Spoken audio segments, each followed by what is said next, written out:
There is a place in the middle of the North Atlantic Ocean where the land disappears in every direction, where the horizon offers nothing but grey water meeting grey sky, and where, for much of the Second World War, ships went to die.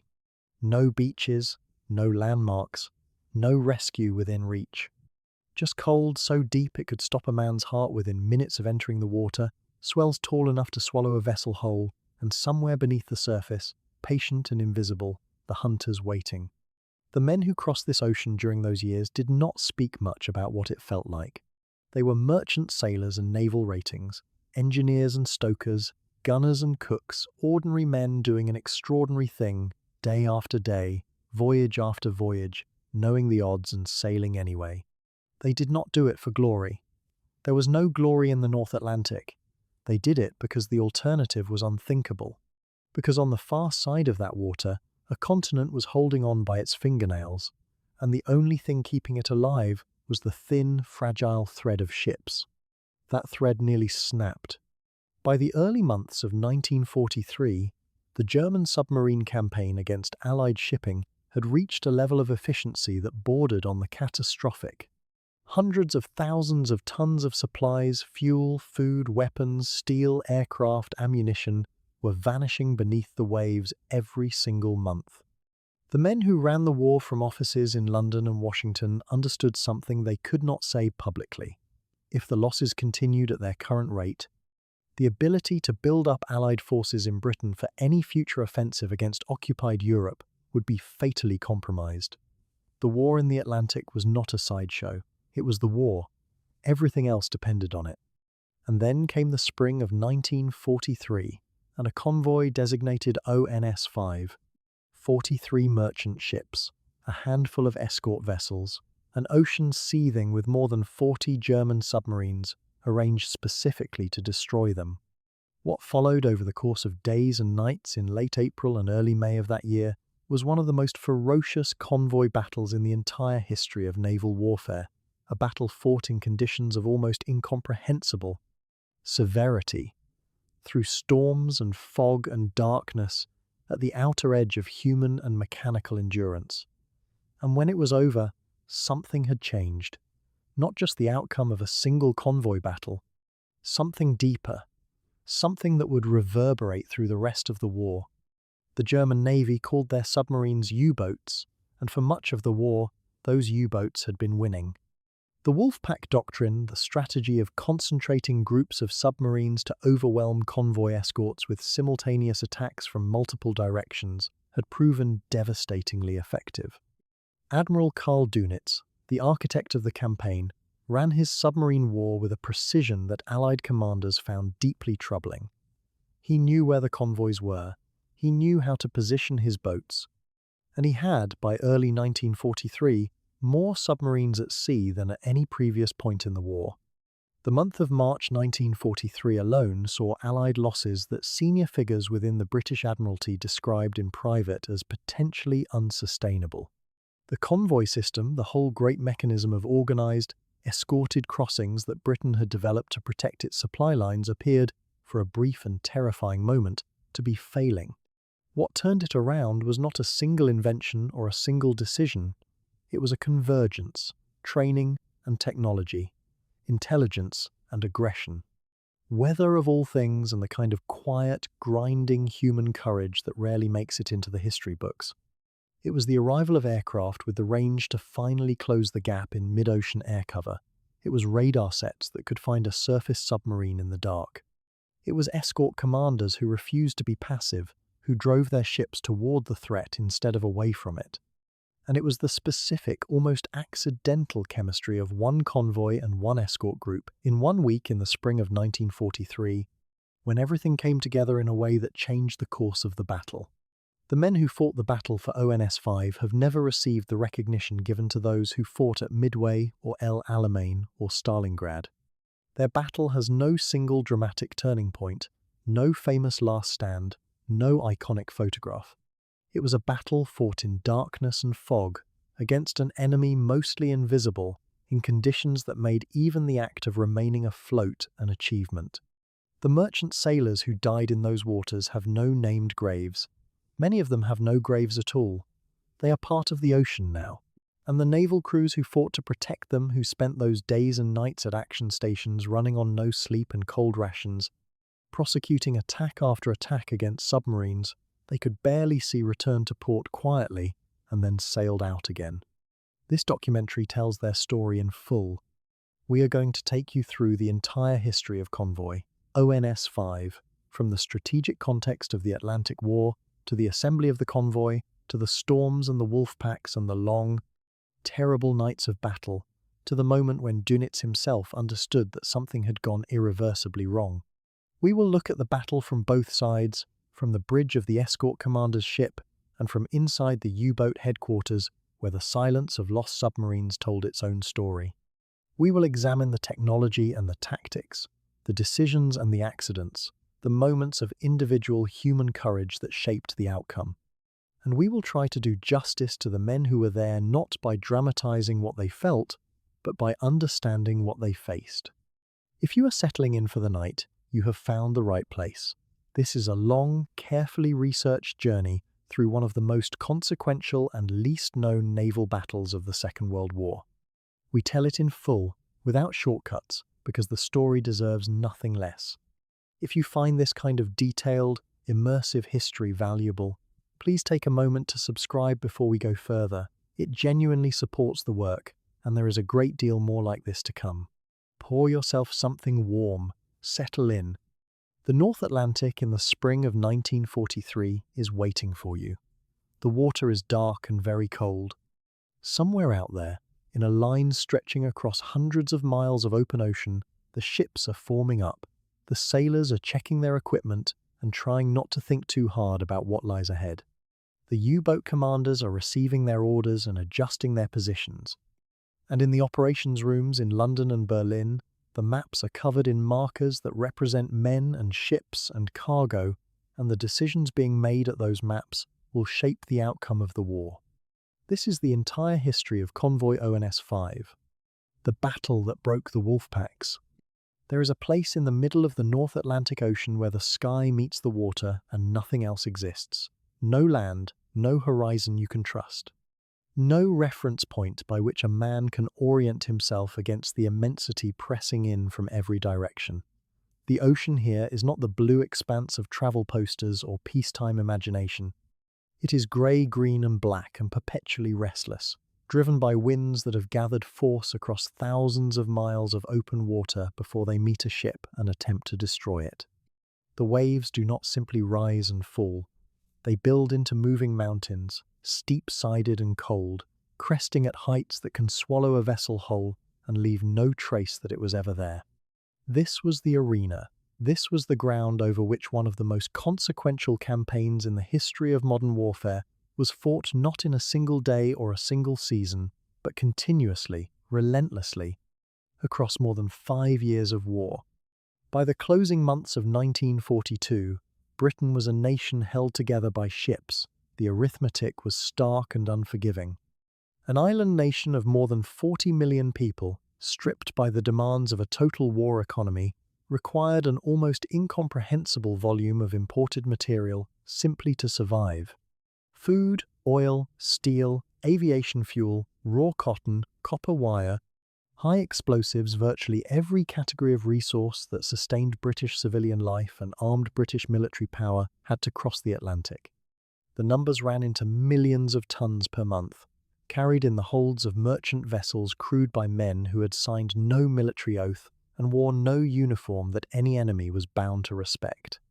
Without those ships and those men, the mathematics of British survival did not resolve.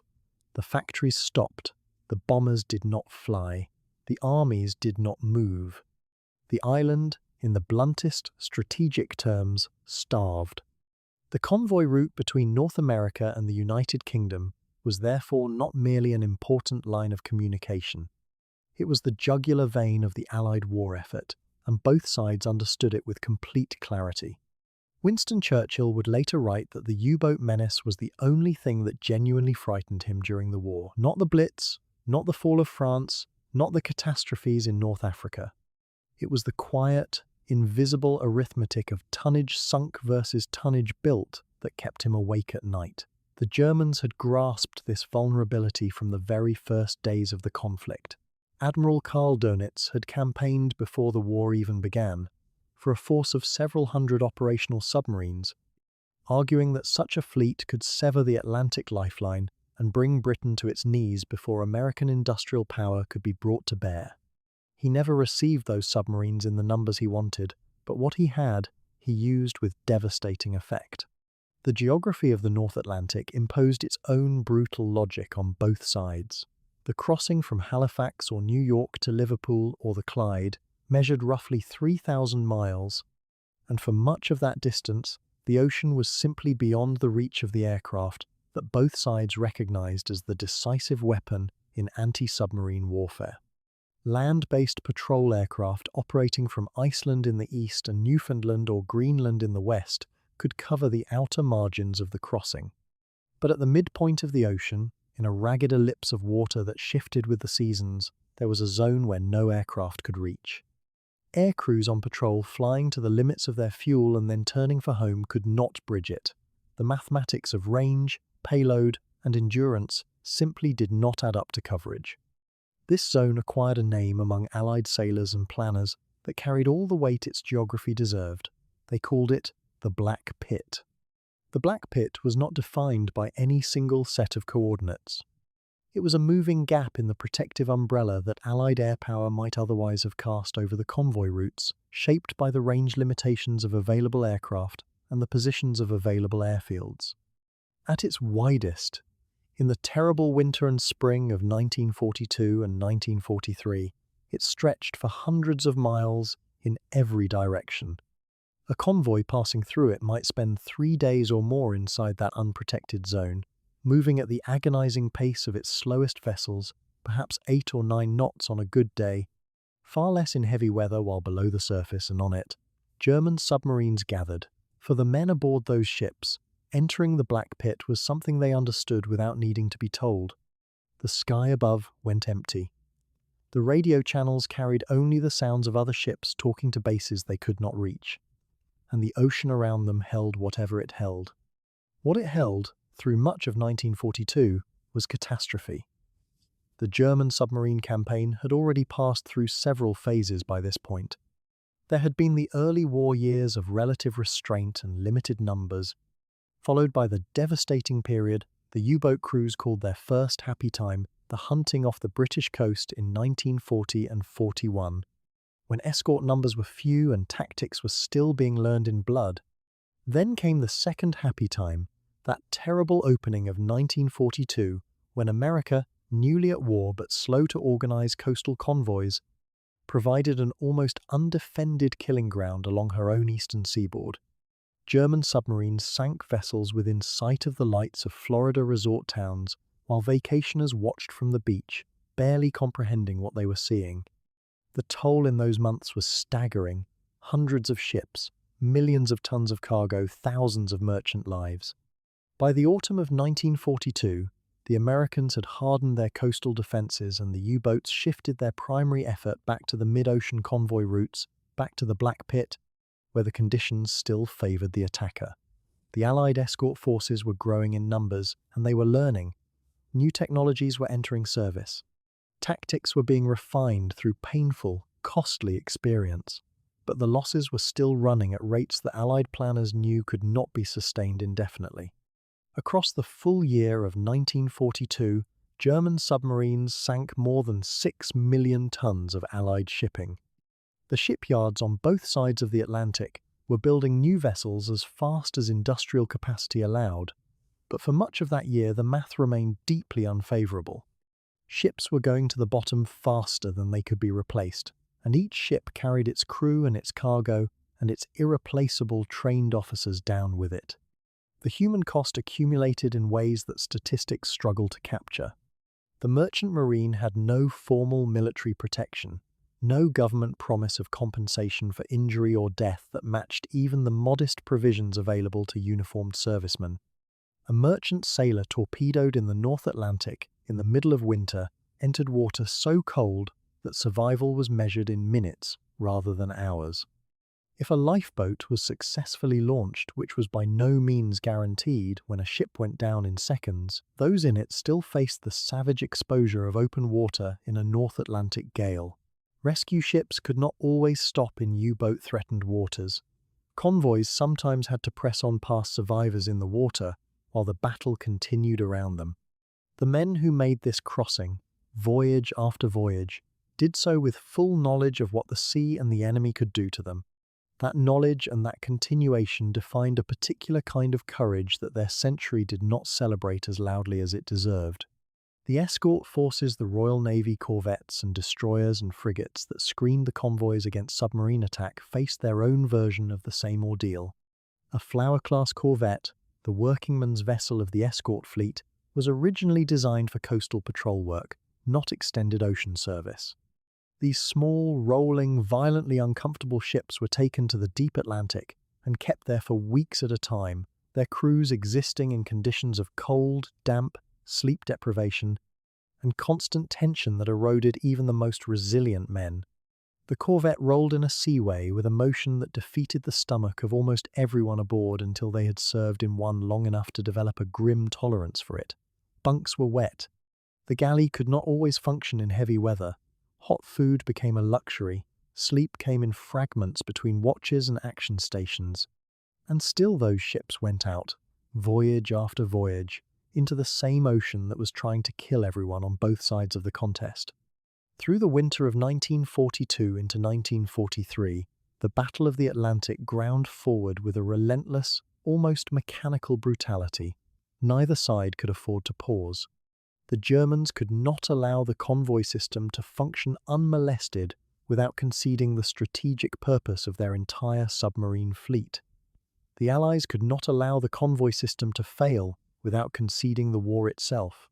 Both sides were committing their best resources, their most skilled men, their most advanced technology to a fight that took place in darkness and fog and storm, watched by nobody, reported in communiques that captured almost nothing of what it actually felt like. The Black Pit waited at the center of every crossing, patient and absolute, offering no shelter and no mercy. And somewhere in that gap, in those months of desperate arithmetic, the outcome of the war in the West was being decided one ship at a time. What could not be seen from inside the campaign, not by the freezing lookout on a merchantman's bridge, not by the exhausted officer of the watch on a pitching corvette, not even by the planners in Liverpool and London staring at their charts of shipping losses, was that the system was approaching a breaking point. Not the breaking point the Germans desired, though they did not yet know it. The breaking point was coming for the Wolfpacks. The technology was shifting. The training was hardening. The intelligence picture was clarifying. The aircraft were coming. And somewhere in the grey immensity of the North Atlantic, a convoy was forming up that would become the ground on which the entire campaign would turn. Its designation was unremarkable. Outward North Atlantic Slow, number 5. It would not stay unremarkable for long. Before the first torpedo ever crossed the Atlantic in anger during the Second World War, the mind behind the campaign that would nearly strangle Britain had already spent years working through the mathematics of destruction. Karl Donitz was not an improviser. He was a systematizer, a man who believed that naval warfare, like engineering, responded to correct method. His ideas about submarine warfare did not arrive fully formed in 1939. They had been tested, refined, argued over, and written down across the lean-into-war decades when Germany was forbidden by the terms of Versailles from possessing submarines at all.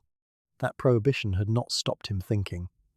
If anything, the enforced distance from the machines themselves had given Donitz something rarer and more dangerous than hardware: time to develop doctrine. His core insight was deceptively simple. A single submarine attacking a convoy faced impossible odds. The convoy's escorts could concentrate against it, hunt it down, or force it deep while the merchant ships scattered beyond reach. But a single submarine was not what Donitz had in mind. What he envisioned was a coordinated pack, multiple boats attacking from multiple directions simultaneously, flooding the escort's attention, exhausting its resources, making it impossible for any one ship to cover every threat. The mathematics were brutal and elegant in equal measure. An escort screen designed to stop one attacker could not stop six. An escort screen designed to stop six could not stop 12. The convoy system, which had proved its worth in the First World War, contained within its own logic a vulnerability. It concentrated targets, and if you could concentrate attackers faster than the defenders could concentrate defenders, you held the advantage. Dönitz called his method Rudeltaktik, the way of the pack, and in the years before the war, he had refined it into something that would very nearly work. The mechanics of the system depended on a technology that was still relatively new and whose limitations were not yet widely understood: radio. In Dönitz's original conception, a patrol line of submarines would be spread across a likely convoy route, each boat maintaining its station, each crew watching and waiting. When one boat made contact with a convoy, sighting the smoke on the horizon, or the masts, or picking up the noise of propellers, it would not attack immediately. Instead, it would shadow the convoy from a safe distance, transmitting a contact report back to headquarters. The headquarters staff, working from their position plot, would calculate the convoy's course and speed, identify which other boats were within range, and vector them toward the intercept point. The contact boat would keep broadcasting, a steady radio beacon drawing the pack together. When enough boats had assembled, headquarters would issue the attack order, and the submarines would close from every bearing at once. The idea of centralized control was not incidental to the system. It was the system. Dönitz managed his submarines not as independent hunters but as pieces on a board, moved by a directing hand ashore. The practical requirements of this doctrine created a command structure, unlike anything in traditional naval thinking. Dönitz needed a headquarters with reliable, long-range radio communications. He needed a staff capable of managing multiple simultaneous operations across tens of thousands of square kilometers of ocean. He needed intelligence on Allied convoy routing. And he needed, above all, enough submarines to make the patrol lines dense enough that a convoy could not slip between the gaps. In the early war years, that last requirement was the binding constraint. Dönitz repeatedly argued with the German Naval High Command and with Hitler himself that the submarine arm was being starved of the construction rate it needed.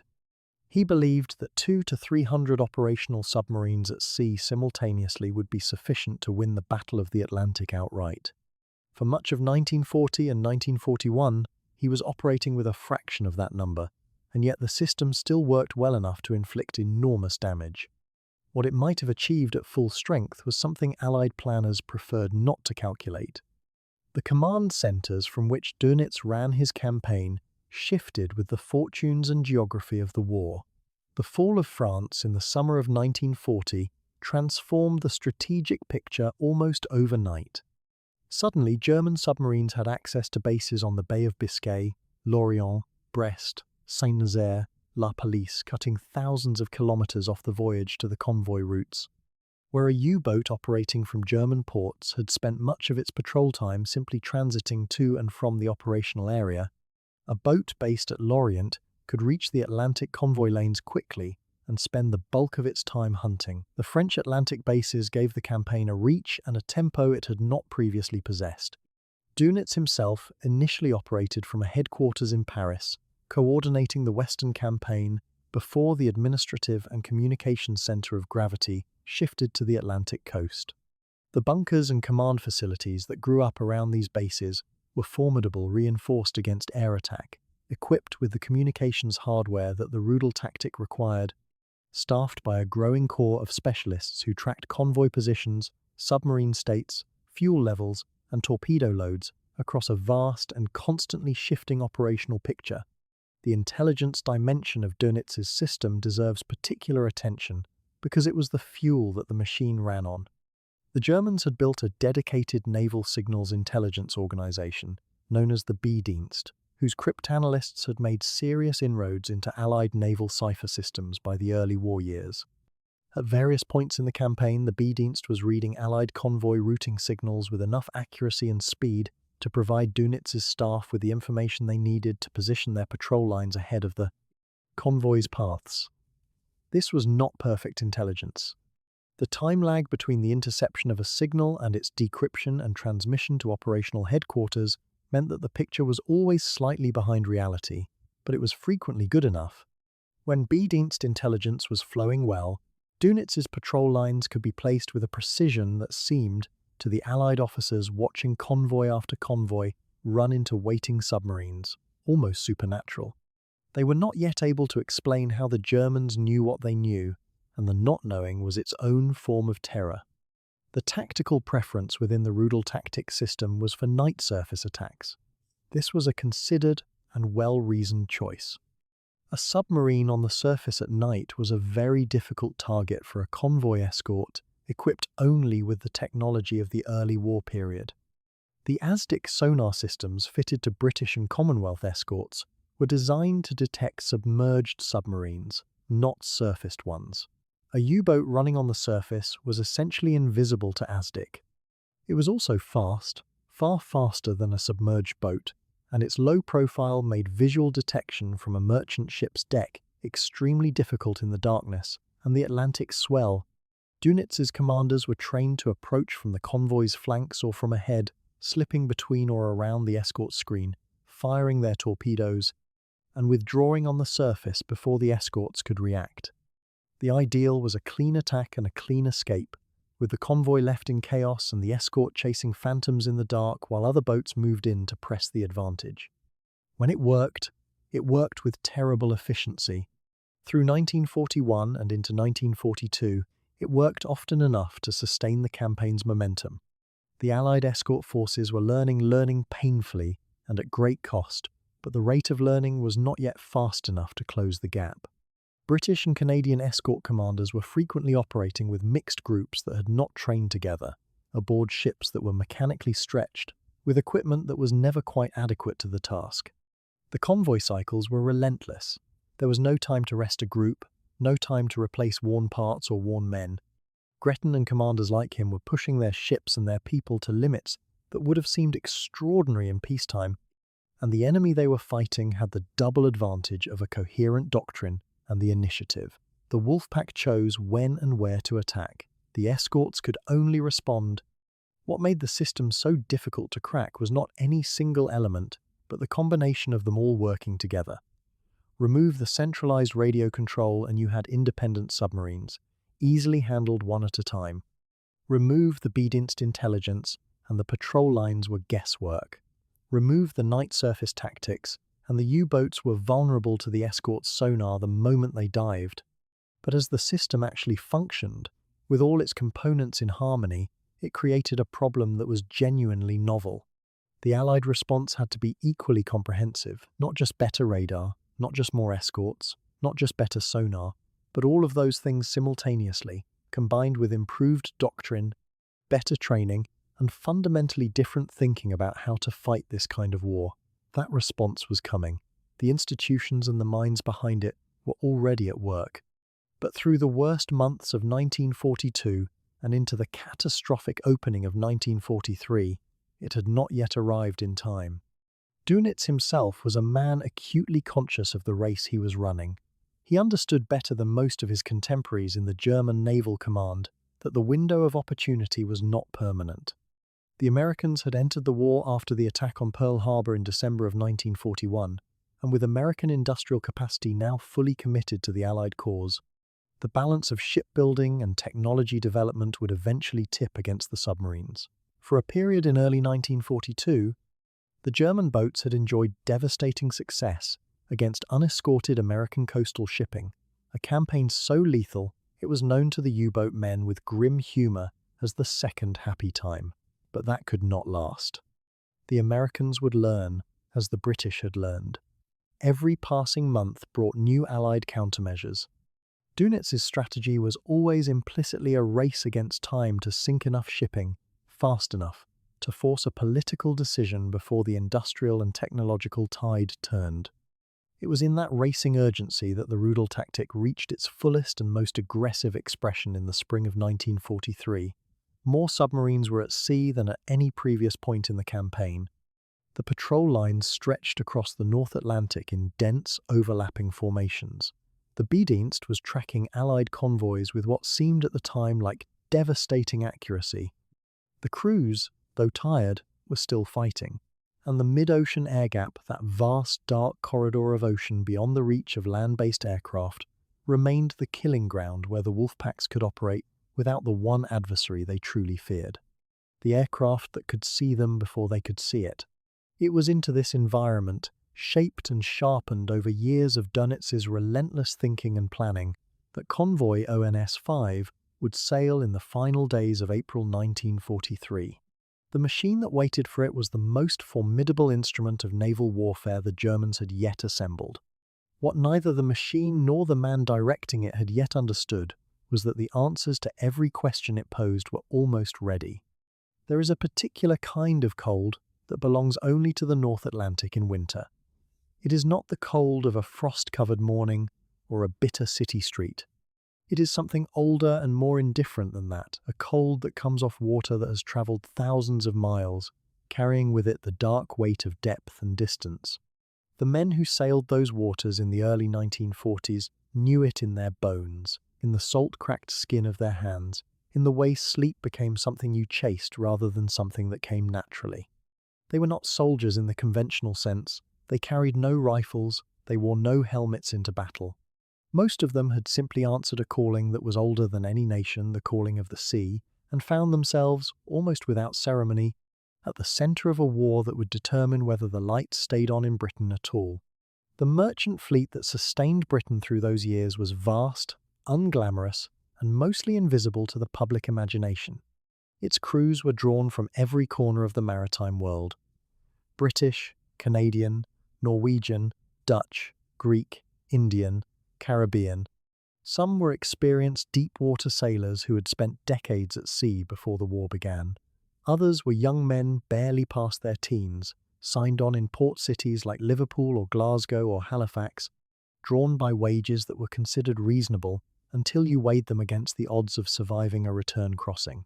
The average age across many crews was surprisingly low. The turnover was not a matter of retirement. A torpedoed ship could be gone in under 2 minutes. In that time, in water that might be close to freezing, a man's body had perhaps 10 minutes of useful function before hypothermia began to win. The arithmetic of survival was not comfortable. Life aboard a merchant vessel was governed entirely by routine, and routine was what kept fear at a manageable distance. Watches rotated every 4 hours. Meals were taken when they could be, in galleys that pitched and rolled, and sometimes failed to stay upright at the stove. Off-watch men slept in bunks that might be directly above a fuel tank, or alongside a bulkhead that separated them from thousands of tons of cold Atlantic seawater by a thickness of steel you could knock on with a fist. On tankers, the awareness of what lay in the holds beneath your feet was a constant companion. The crude oil or aviation fuel that kept Britain's machines running could, in an instant, become the thing that ended you. Tanker crews lived with this knowledge the way miners live with the knowledge of what is above them. They did not discuss it constantly, they simply carried it. The cold was relentless in ways that went beyond temperature. It was in the spray that came over the bow in heavy weather and turned to ice on the rigging and the gun platforms. It was in the oil skins that never quite dried out between watches. It was in the metal of every surface you touched, handrails, hatch covers, the rungs of ladders. In storm conditions, moving across an open deck was a considered act. Men were lost to the sea in weather events that never appeared in any battle report, washed overboard by waves that arrived without warning and left no trace. These losses did not count as casualties of war in any formal ledger, but they were casualties nonetheless, men claimed by the same ocean that the enemy was trying to use as a weapon. The Royal Navy escort crews who sailed alongside the merchant convoys occupied a different world, though not an easier one. A Flower-class corvette, the most numerous of the convoy escort vessels, was a ship designed with more enthusiasm than elegance. Originally conceived for coastal patrol, the Flower-class found itself pressed into mid-ocean duty for which it was not ideally suited, and both ship and crew knew it. At roughly 900 tons displacement, a corvette in a North Atlantic gale moved in ways that defied comfortable description. She rolled, she pitched, she corkscrewed. She took green water over the bridge in seas that left grown men clinging to whatever was bolted down. The crews of these ships were not delicate, they could not afford to be. But even the most seasoned of them would admit, in honest moments, that a corvette in a force 10 gale was an experience that tested the relationship between a man and his will to remain upright. Space aboard a corvette was not measured in luxury but in the narrowest possible terms of function. The mess decks where ratings ate and slept were below the waterline, small, constantly damp, and shared by men who were rarely all awake at the same time. The smell was a compound of diesel, unwashed clothing, condensation, and cooking, a smell that became so familiar after a week at sea that men stopped noticing it entirely. Officers fared marginally better in terms of privacy, but the ship itself made no distinction in the violence of its motion. An officer holding a mug of cocoa on the bridge at 3 o'clock in the morning in a February gale was as cold and as tired as any rating in the engine room. The hierarchy of rank governed authority.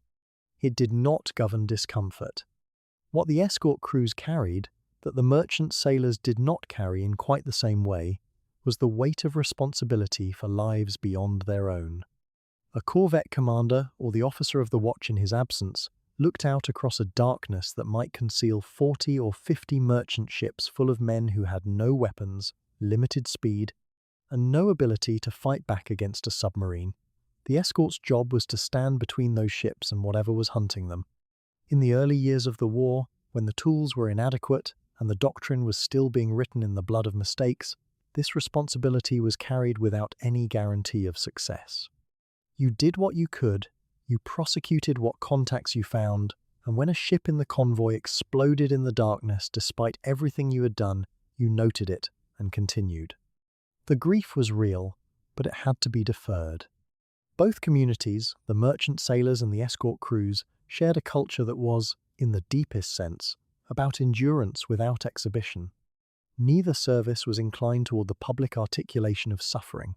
The merchant sailor who had spent 7 nights in an open lifeboat after his ship went down, who had watched colleagues die around him, who had been brought half dead into a Scottish port and then signed on again within a fortnight. He did not generally write about this in the terms that literary culture might expect. He went back because that was what you did, because the job needed doing, because the wage supported a family, because the sea was what he knew, and because the alternative, allowing the fear to make the decision, was something most of these men were constitutionally unable to accept. It was not bravery in the theatrical sense. It was something quieter and more durable than bravery. The families ashore carried their own version of this weight. A merchant sailor's wife in Liverpool or Cardiff or Aberdeen could go weeks without knowing whether her husband's ship had reached port. There was no reliable mechanism for rapid notification. A ship could be sunk, survivors rescued and hospitalized, and the news might not reach a family for days or weeks. In the meantime, life continued, children were fed, bills were managed, and the anxiety was folded away into the ordinary texture of days because there was no productive alternative. The women who waited were not passive. They worked.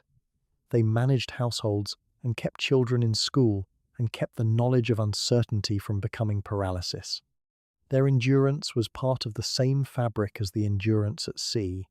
There was a specific social inequality embedded in the merchant service that sat uncomfortably alongside the sacrifice it demanded. Merchant sailors, unlike their Royal Navy counterparts, received no pay if their ship was sunk. The moment the vessel went down, the wage stopped. A man could be pulled from the Atlantic in a lifeboat, suffering from exposure and shock, and technically his employment had already ceased. This was not a wartime emergency measure or an oversight, it was the existing contractual standard, and for much of the early war it persisted despite the scale of losses. The men who sailed under these terms were aware of the disparity. They discussed it, and then they went back to sea. That particular combination, clear-eyed awareness of injustice, and the decision to continue regardless, is perhaps the quality that most sharply defines who these men were. The question of fear is worth addressing directly, because the temptation in any account of collective courage is to imply that fear was absent or overcome. It was neither. Fear was present in the way that cold was present constantly, physically, in a way that had to be managed rather than eliminated. Men fell silent as they passed through waters where a convoy had recently been hit. They noticed things, a smear of oil on the surface, flotsam from a wreck, the brief shape of something in the water that might be a life ring or might be something else. They registered these things and kept their faces still and continued their work. The management of fear was not a sign of its absence.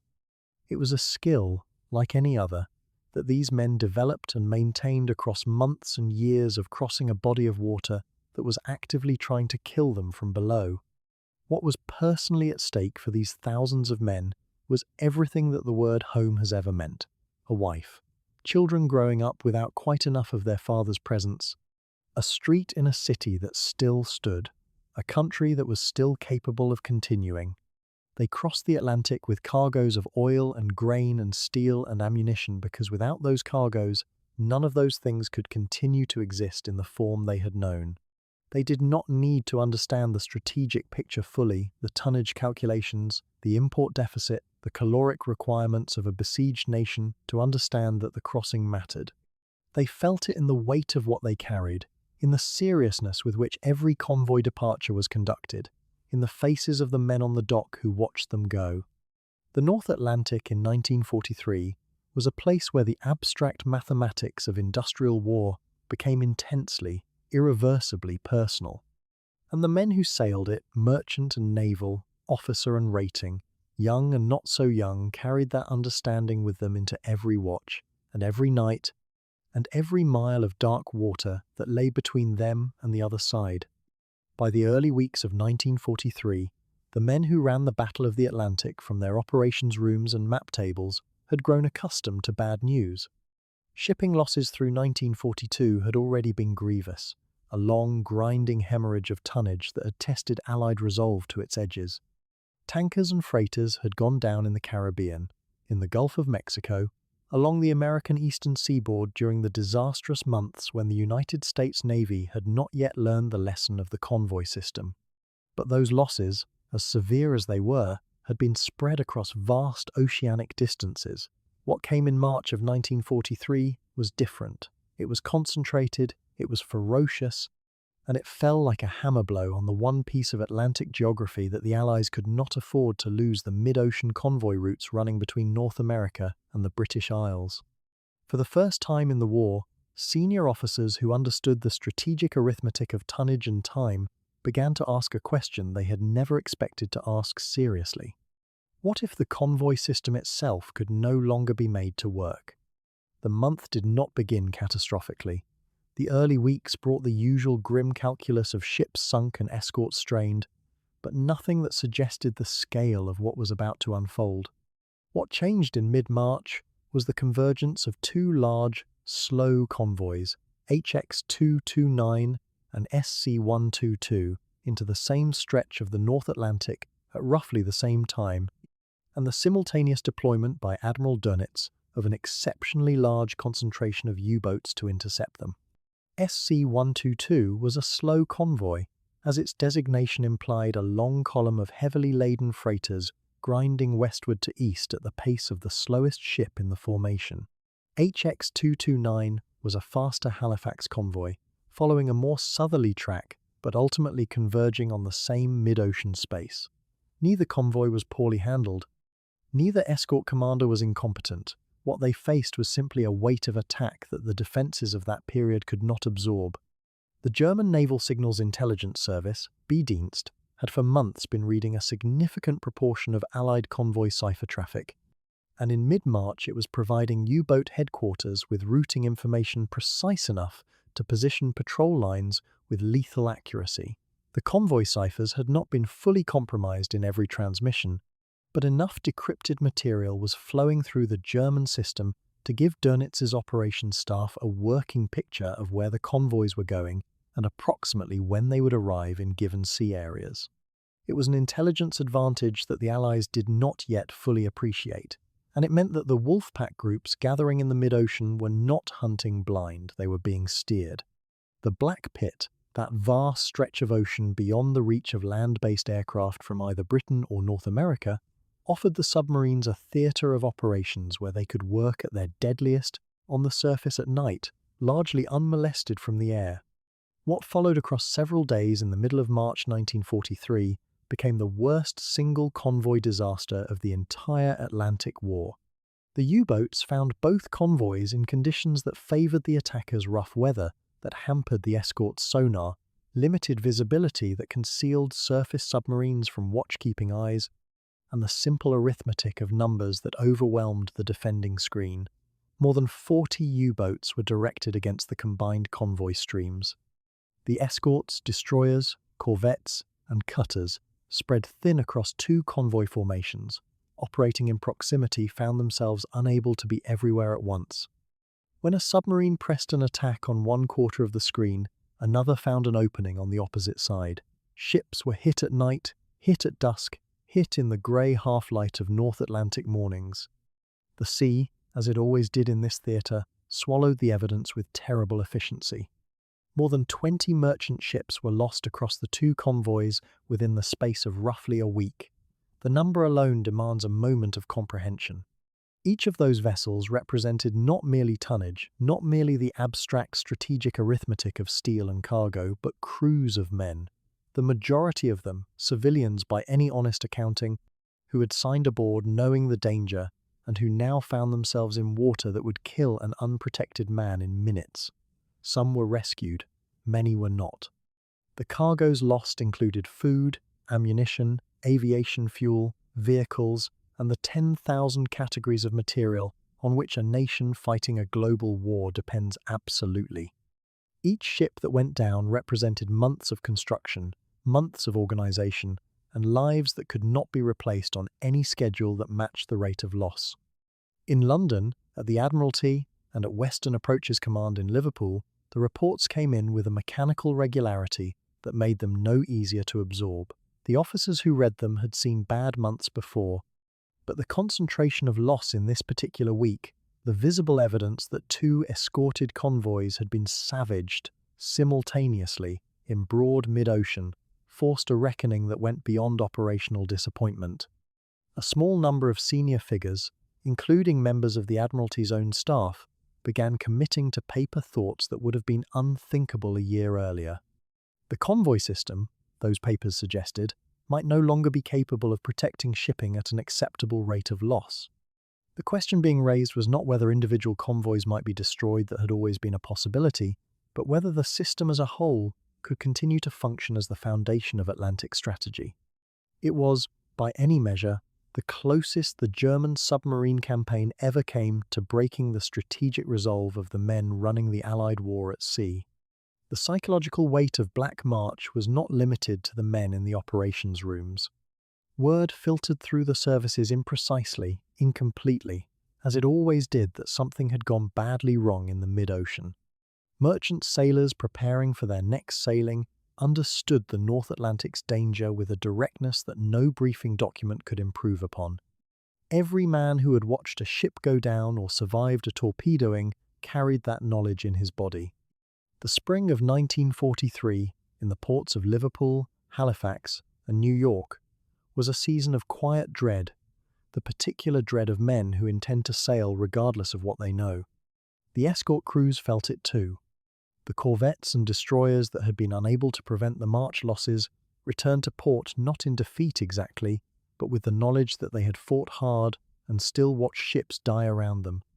That knowledge settled into the fabric of the service and demanded an answer.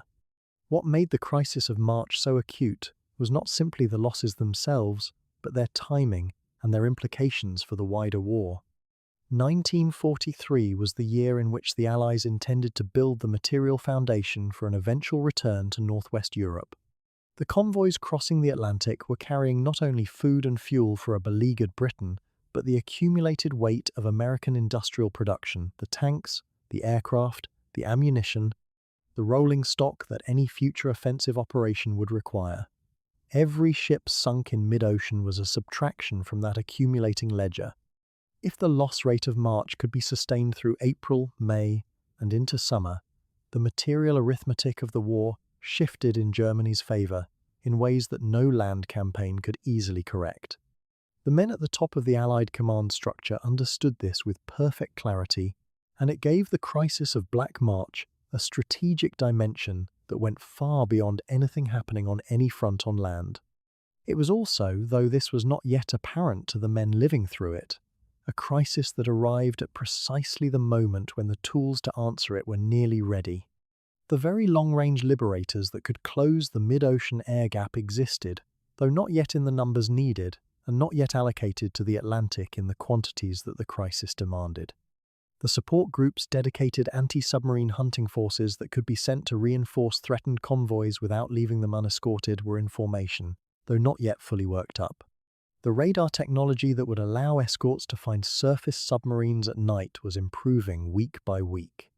The signals intelligence picture, which would swing dramatically in the Allies' favour when the naval Enigma settings were fully read in near real time, was on the edge of becoming decisive.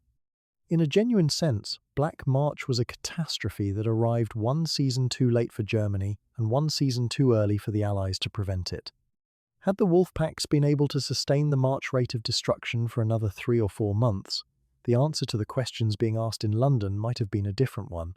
But none of that was visible to the men who sailed out of Liverpool and Halifax in the weeks immediately after March 1943. They sailed because the war required it of them, because the alternative was to concede the ocean to an enemy who understood perfectly well what it meant, and because in the merchant and naval services of the Allied nations there existed a culture of endurance that did not easily admit the word impossible. The losses of March had demonstrated the depth of the problem. They had not demonstrated its permanence. In the operations rooms and the research departments and the aircraft allocation committees and the escort group training programs, the response to Black March was already being assembled. It would take several more weeks to arrive in force, but it was coming. The desperate urgency that drove every decision made in April of 1943, every aircraft assigned, every support group deployed, every tactical lesson learned and disseminated, drew its energy directly from what had happened in that terrible, clarifying month at the mid-ocean's heart. When Convoy ONS 5 sailed from British waters at the end of April, it carried with it the full weight of that reckoning and the full weight of what failure would mean. The catastrophe of March 1943 did not paralyze the Allies, it galvanized them. In the weeks that followed those devastating convoy battles, something shifted in the corridors of Western Approaches Command in Liverpool, a cold, focused urgency replacing the reactive scrambling that had characterized so much of the preceding 2 years. The men and women who ran Britain's anti-submarine war understood, with absolute clarity, that the convoy system was not merely a logistics arrangement. It was the arterial system of the entire Allied war effort. If it failed, everything built upon it failed with it. And so the response to Black March was not a single dramatic gesture. It was a systematic, institutional reckoning, careful, methodical, and ultimately lethal to the Wolfpacks. The most immediate and perhaps most consequential decision concerned the skies above the mid-ocean air gap. That vast stretch of the North Atlantic, beyond the reach of land-based patrol aircraft operating from Britain, Iceland, and Newfoundland, had been Dunitz's sanctuary for years.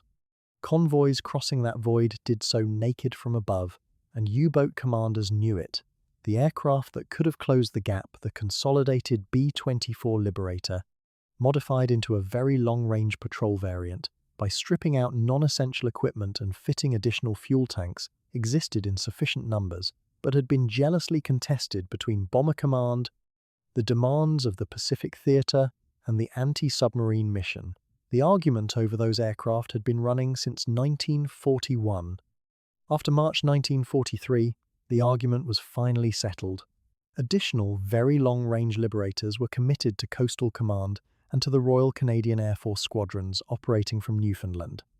The air gap would not be fully closed overnight, but for the first time it would begin to narrow in a meaningful way, and that narrowing would carry consequences the U-boat command could not yet imagine. Beyond the aircraft, the structural architecture of convoy defense underwent a profound transformation. The problem with the existing system was straightforward and brutal. Each convoy's close escort, typically a handful of destroyers and corvettes, was expected to both protect the merchant ships and hunt attacking submarines. These two tasks were fundamentally in tension with one another. A destroyer racing off to prosecute a contact, left a gap in the screen. A commander who held his ships in close could not pursue a submarine to destruction. The solution emerged from months of hard operational thinking: the creation of dedicated support groups, independent of any single convoy's close escort, that could be directed to reinforce whichever convoy was under the most severe threat. These groups would be free to hunt, to pursue, to press attacks to a conclusion without the competing obligation to shepherd merchant ships. The first of these groups were formed and worked up in the early months of 1943, and by late April they would be available to intervene in the battle for ONS 5 in ways that would prove decisive.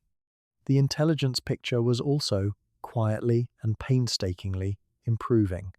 The relationship between Allied codebreakers at Bletchley Park and the operational staff at Western Approaches Command had grown progressively more sophisticated since the darkest days of the early war.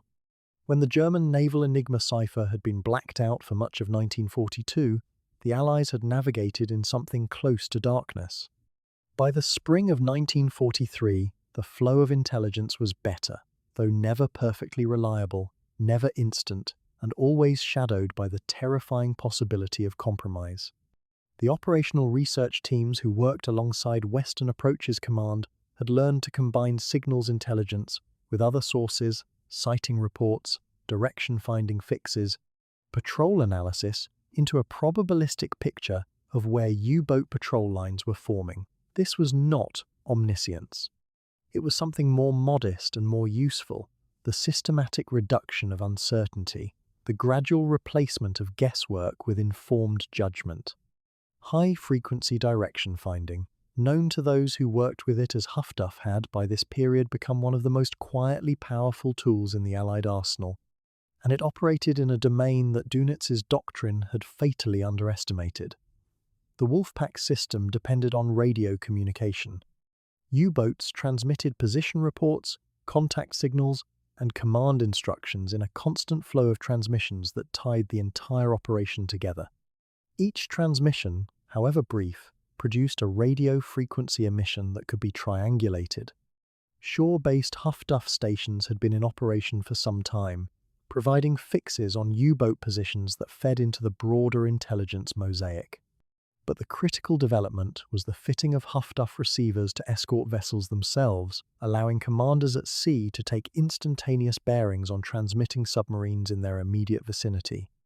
A U-boat reporting a convoy contact to headquarters might, in doing so, hand the escort commander the bearing needed to drive it off or destroy it.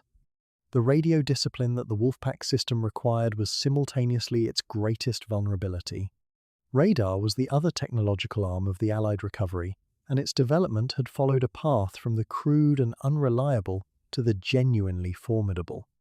Early centimetric radar sets fitted to escort vessels had given convoy commanders the ability to detect surfaced U-boats at night or in poor visibility conditions that U-boat commanders had previously relied upon for their safety when conducting surface attacks. The progression in radar capability through 1942 and into 1943 was not a single breakthrough, but an accumulation of incremental improvements: better aerial arrays, reduced sea clutter interference, more reliable electronics, and crucially, the training of operators who understood what they were looking at on the display. By the spring of 1943, a well-equipped and well-crewed escort vessel possessed the ability to see in the dark in ways that a surfaced U-boat commander could neither detect nor counter. Beneath the surface, the weapons used to destroy submarines were also evolving.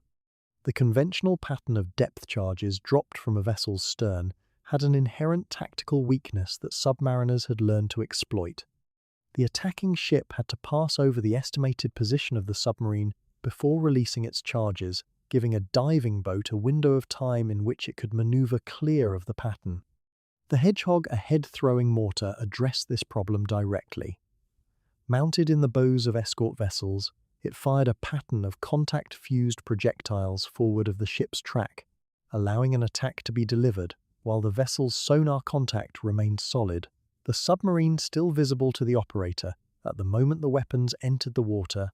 The Hedgehog demanded a direct hit to produce an explosion, unlike depth charges, which detonated at a preset depth regardless, but when it struck, The result was unambiguous. It was a weapon that rewarded precision, and it was becoming part of the standard armament of the most capable escort vessels. Behind all of these individual improvements stood an institutional intelligence of a particular kind, the operational research sections attached to Western Approaches Command and to the Admiralty in London. These teams, composed of scientists, statisticians, and analysts, who brought methods borrowed from physics and applied mathematics to the problem of anti-submarine warfare, had been asking questions that naval officers trained in tradition and seamanship sometimes found strange. What was the optimum size of a convoy for minimizing losses? How should escort screens be geometrically arranged? What was the marginal value of an additional escort vessel? What attack geometries produced the highest probability of a kill?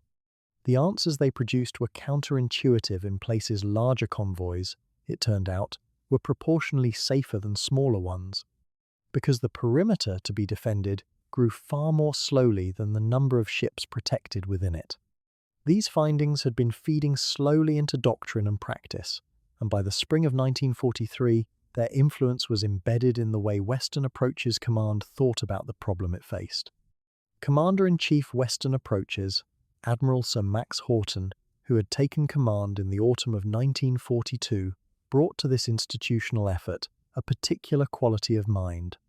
Houghton was himself a former submarine commander, and he understood the U-boat threat from a perspective few surface officers possessed. He knew how submarine commanders thought, what risks they would take, and crucially, what risks they could be made to avoid.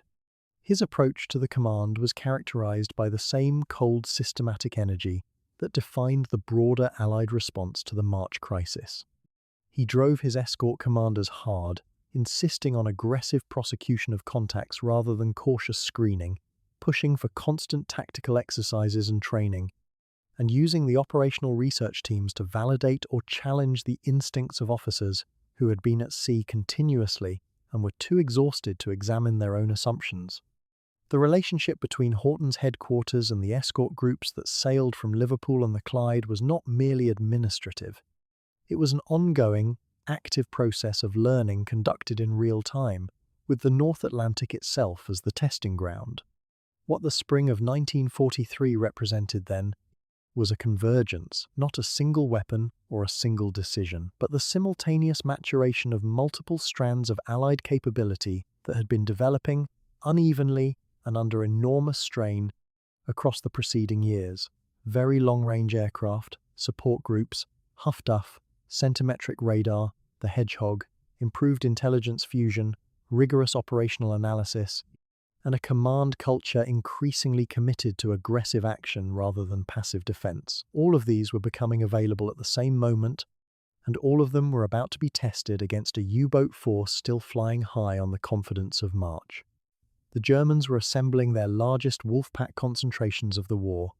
The Allies were, for the first time, genuinely ready to meet them. The two trajectories were about to intersect in the waters of the North Atlantic, and the convoy that would become the crucible for that intersection was already being assembled in the grey anchorages of the Clyde. It would sail under the designation ONS 5, and it would carry 43 merchant ships westward across the most dangerous stretch of ocean on Earth, escorted by a group of destroyers and corvettes whose commander had spent months preparing for exactly this kind of fight. What neither side could fully know, as April drew toward its close, was that the battle to come would settle in those few days of fog and fury and exhaustion, a question that had hung over the entire Allied war effort since the autumn of 1939. The technology was in place, the doctrine was ready, the men were as prepared as any men could be who were about to sail into something they had never faced at quite this scale before. The grinding work of turning the tide had been done in offices and laboratories and training grounds across Britain and Canada and the United States. Now it would be tested where it always had to be tested, at sea, at night, in weather no man would choose, against an enemy who had not yet been told that his moment of dominance was ending. There is a particular kind of officer the Royal Navy produces under pressure, not the parade ground figure, not the career diplomat in gold braid, but the man who is most himself when the situation is most dangerous. Peter Gretton was that kind of officer. He had come up through the ranks of a navy that still carried the formal weight of empire but was being forced, battle by battle, to reinvent itself. By the spring of 1943, Gretton was 30 years old, young by any measure of command responsibility, but older in experience than his age suggested. He had served in destroyers since before the war began, had watched the Atlantic campaign evolve from a manageable threat into a national crisis, and had drawn conclusions from every engagement he had witnessed or studied. What set him apart from many of his contemporaries was not raw aggression, though, that was present, but a quality of systematic intelligence. He thought about anti-submarine warfare the way an engineer thinks about a mechanical problem. You identify the failure points, you redesign the approach, you test it until it holds. His early career had been rooted in small ships, the destroyers and smaller escorts that formed the sinew of the Royal Navy's day-to-day operations. Those years had given him something that time in larger capital ships could not, an intimate understanding of the sea as a working environment, not a backdrop. He knew what it meant to stand a watch in a North Atlantic winter with spray freezing on the bridge fittings and a sonar contact that might be a U-boat or might be a thermal layer or might be nothing at all. He knew the particular exhaustion of escort duty, not the violent exhaustion of a single battle, but the grinding, week-long depletion of constant vigilance. That knowledge shaped his command style. He did not ask his men to endure what he had not endured himself, and they understood the difference. There is a quality of authority that flows from shared experience rather than rank alone, and Gretton carried it naturally. By the time he was given command of Escort Group B7, he had already developed a reputation within Western Approaches Command as one of the most capable and intellectually serious anti-submarine commanders in the service. Western Approaches Command, operating out of Liverpool, had become the operational brain of the Atlantic campaign, a headquarters that combined naval command, operational research, and signals intelligence in a way that was genuinely innovative by the standards of any navy in the world.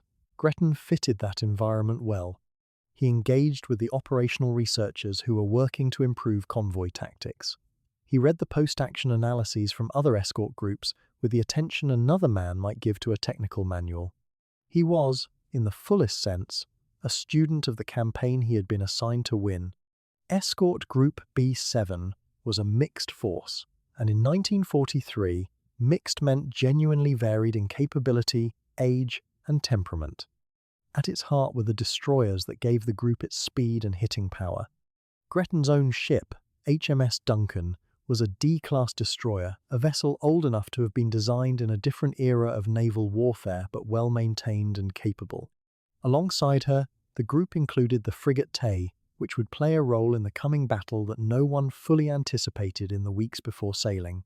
The remainder of B7 was composed of Flower-class corvettes, small, rugged ships that had been produced in enormous numbers to fill the escort gap, and that were, by 1943, manned by crews who had learned their trade in the hardest possible school. The Flower-class corvette was famously uncomfortable, designed for coastal work, but pressed into ocean service. Its hull too short to ride Atlantic swells smoothly, its crew spaces cramped and perpetually wet. The men who served aboard them had made a particular peace with discomfort that bordered on institutional pride. The individual ships of B7 each carried their own character, shaped by their commanding officers and senior ratings. Lieutenant Commander Robert Sherwood commanded the Tay, a steady, experienced officer whose careful competence complemented Gretton's more forward-leaning approach. The relationship between a group commander and his second-in-command is one of the least visible but most consequential dynamics in naval warfare, and in Gretton and Sherwood the group had a pairing that worked. Where Gretton drove hard and expected fast responses, Sherwood provided a quality of measured steadiness that would prove essential during the hours when the group commander himself was absent.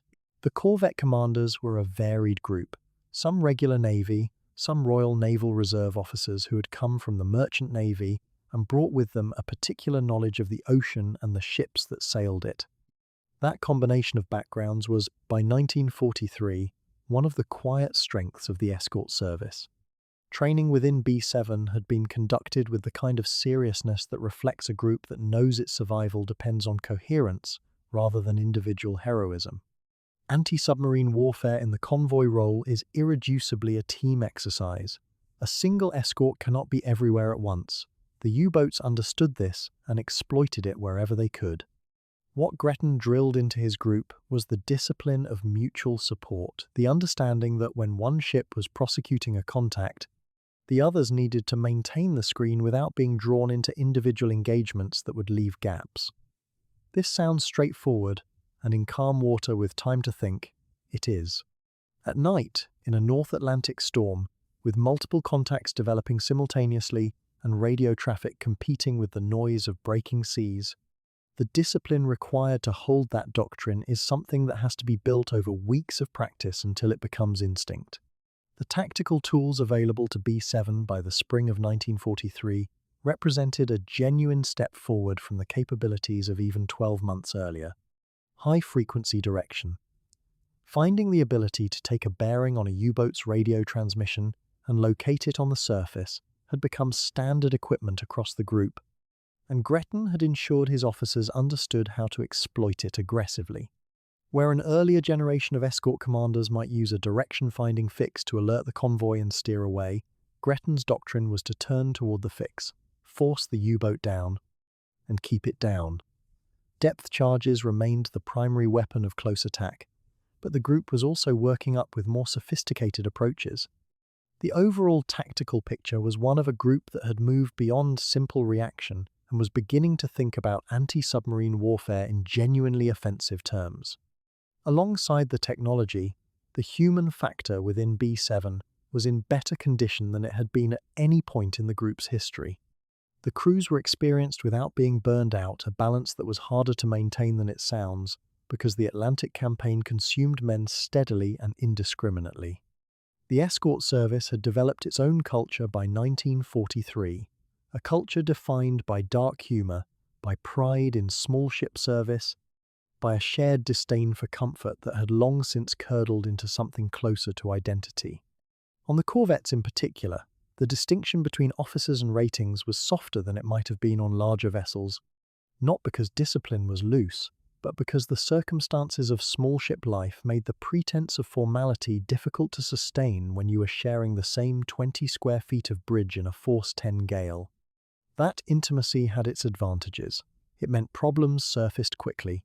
It meant morale was visible rather than concealed. Gretton himself moved through this world with a directness that his men found, by turns, demanding and reassuring. He communicated his expectations clearly and punished poor performance without theatre. He also understood, and this was rarer than it should have been, that the men he commanded had limits, and that pushing beyond those limits without acknowledgement destroyed precisely the trust he needed to maintain. He visited his ships during harbour periods, not to inspect them in the formal sense, but to talk to engineering officers about machinery states, to petty officers about crew morale, to watch officers about their confidence in the tactical doctrine. That pattern of engagement was, in retrospect, one of the ways a group commander builds the kind of cohesion that survives the moment when everything else breaks down. As late April 1943 approached and the orders arrived for ONS 5, B-7 was as ready as any escort group the Royal Navy had in service. It was not perfect, no escort group was perfect, because perfection was a concept that the North Atlantic did not recognise. Duncan's engineering spaces carried the accumulated fatigue of a vessel that had been working hard. Some of the corvettes were due for maintenance that had been deferred. Fuel states would be a running anxiety throughout the coming passage. But the men knew their business, the doctrine was sound, and the group had behind it a level of training and institutional knowledge that was genuinely different in kind from what the escort service had possessed even a year earlier. That difference had been built at a cost, built through the losses of Black March and through every convoy action before it that had taught the Allied escort commanders, the hard way, what worked and what did not.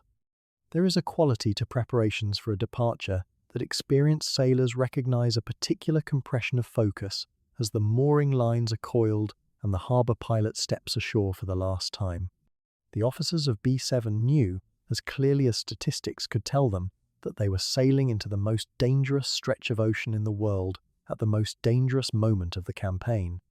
They also knew because Gretton had ensured they knew that they were better prepared than any previous version of themselves had been.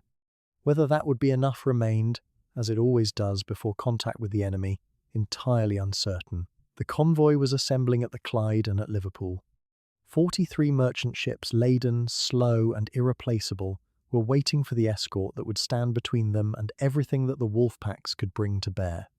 In a few days, Commander Peter Gretton and Escort Group B7 would sail to meet the worst the North Atlantic could offer. The port of Liverpool in the final days of April 1943 was a city that had learned to carry its wounds quietly. The docks along the Mersey had been bombed, repaired, and bombed again, and yet they never stopped working. Cranes swung through the grey morning air. Derricks groaned under pallets of steel plate, crated machinery, sacks of grain, drums of aviation fuel, the 10,000 categories of material that a nation fighting on every front simultaneously required without interruption. Somewhere in that industrial noise, in the smell of coal smoke and river mud and salt water, the process of assembling a convoy had already begun. It was not a dramatic ceremony. It was paperwork and pilot boats and the slow, careful movement of very large vessels through very confined water. It was the unglamorous machinery of survival, and it had to work precisely, because when it did not, men died in the cold Atlantic dark.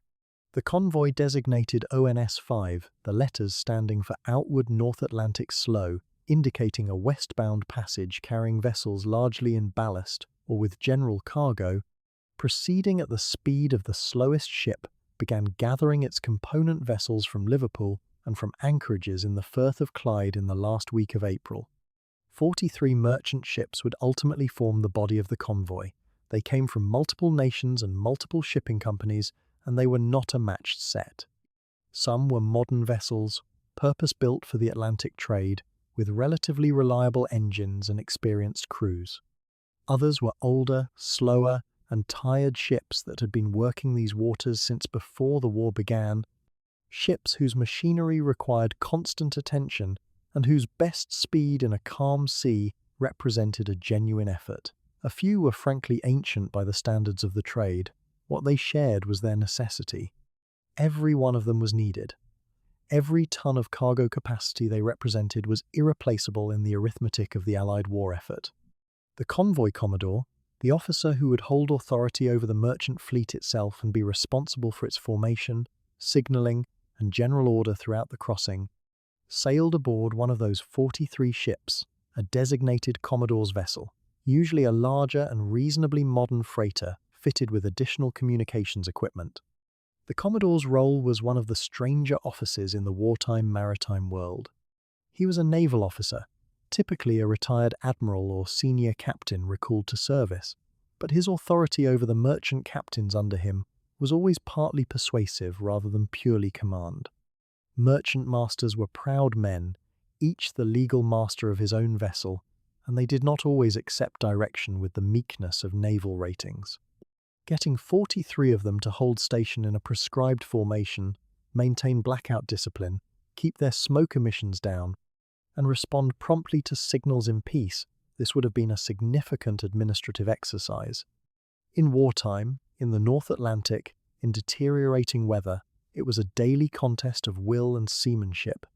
The formation itself was a geometric ambition that reality constantly eroded. The convoy was arranged in columns, multiple lines of ships sailing in parallel, separated by prescribed distances designed to balance the need for mutual protection against the impossibility of managing ships that were each slightly different in speed, turning circle, and engine response. The columns had numbers. The ships within each column had positions. Every captain received a chart showing exactly where his vessel was supposed to be in relation to every other vessel. Maintaining that position was a matter of continuous, exhausting attention. A ship that fell behind created a gap that a submarine could exploit. A ship that forged ahead risked collision with the vessel ahead of it. Turning in formation required everyone to act simultaneously on the Commodore's signal. In daylight and good visibility, experienced crews could manage it. In darkness, or in heavy weather, or in fog, it became something closer to controlled chaos, and sometimes the control slipped entirely. The signals traffic during the assembly phase was considerable. Harbour authorities, convoy control officers ashore, the Commodore's staff, and the Naval Escort Command were all exchanging information simultaneously: cargo manifests, engine room condition reports, fuel states, crew complement returns, requests for late arrivals to be held or released. The radio operators aboard the merchant ships were busy men during this period, and not entirely happy ones, because every transmission they made was a potential direction-finding gift to German signals intelligence. There was always the tension between operational necessity and communications security, a tension the Germans were actively and skillfully exploiting throughout this period. The convoy was not yet at sea, and already the adversaries were at work in the electromagnetic domain, each side trying to read and conceal and deceive in equal measure. Among the merchant crews, the mood as the convoy formed up was one that defied easy characterization. These were not naive men heading into a danger they did not understand. By late April of 1943, everyone in the merchant service knew what the North Atlantic had been doing to ships and the men aboard them. The losses of the previous months were not secret to the sailors who sailed those waters, even if the public at large had been kept deliberately in the dark. They knew about convoys that had come through with a third of their ships missing. They knew men who had not come back. They knew what a torpedo strike did to a loaded freighter, how quickly a ship could go down, how long a man could survive in water that was perhaps 4 or 5 degrees above freezing. And yet they went. That fact, quiet, unspectacular, repeated voyage after voyage by tens of thousands of men throughout the entire war, is one of the most extraordinary things about the Atlantic campaign, and it receives far less attention than it deserves. The officers and ratings of Escort Group B7 were, by this stage, well acquainted with the particular geometry of ONS 5's merchant fleet. Gretton and his captains had received their briefings. They knew which ships were the stragglers by historical record, which captains were reliable station keepers, where the vulnerabilities in the formation were most likely to appear. The escort group had its own formation to maintain around the convoy, a screen of ships positioned to give the earliest possible warning of submarine approach and to respond immediately when contact was gained. Gretton's destroyers and corvettes were the armed perimeter of a floating community of more than 700 men, and the destroyers at least had the speed to chase a contact aggressively. The corvettes, smaller, slower, and immensely seaworthy, were the workhorses of close escort, the ships that would hold the line through whatever conditions the ocean chose to impose. The convoy sailed from the Mersey approaches and rendezvoused with the Clyde contingent in the open water north of Ireland. The weather that greeted ONS 5 as it formed its final order and pointed westward was not an omen that any experienced mariner would have welcomed.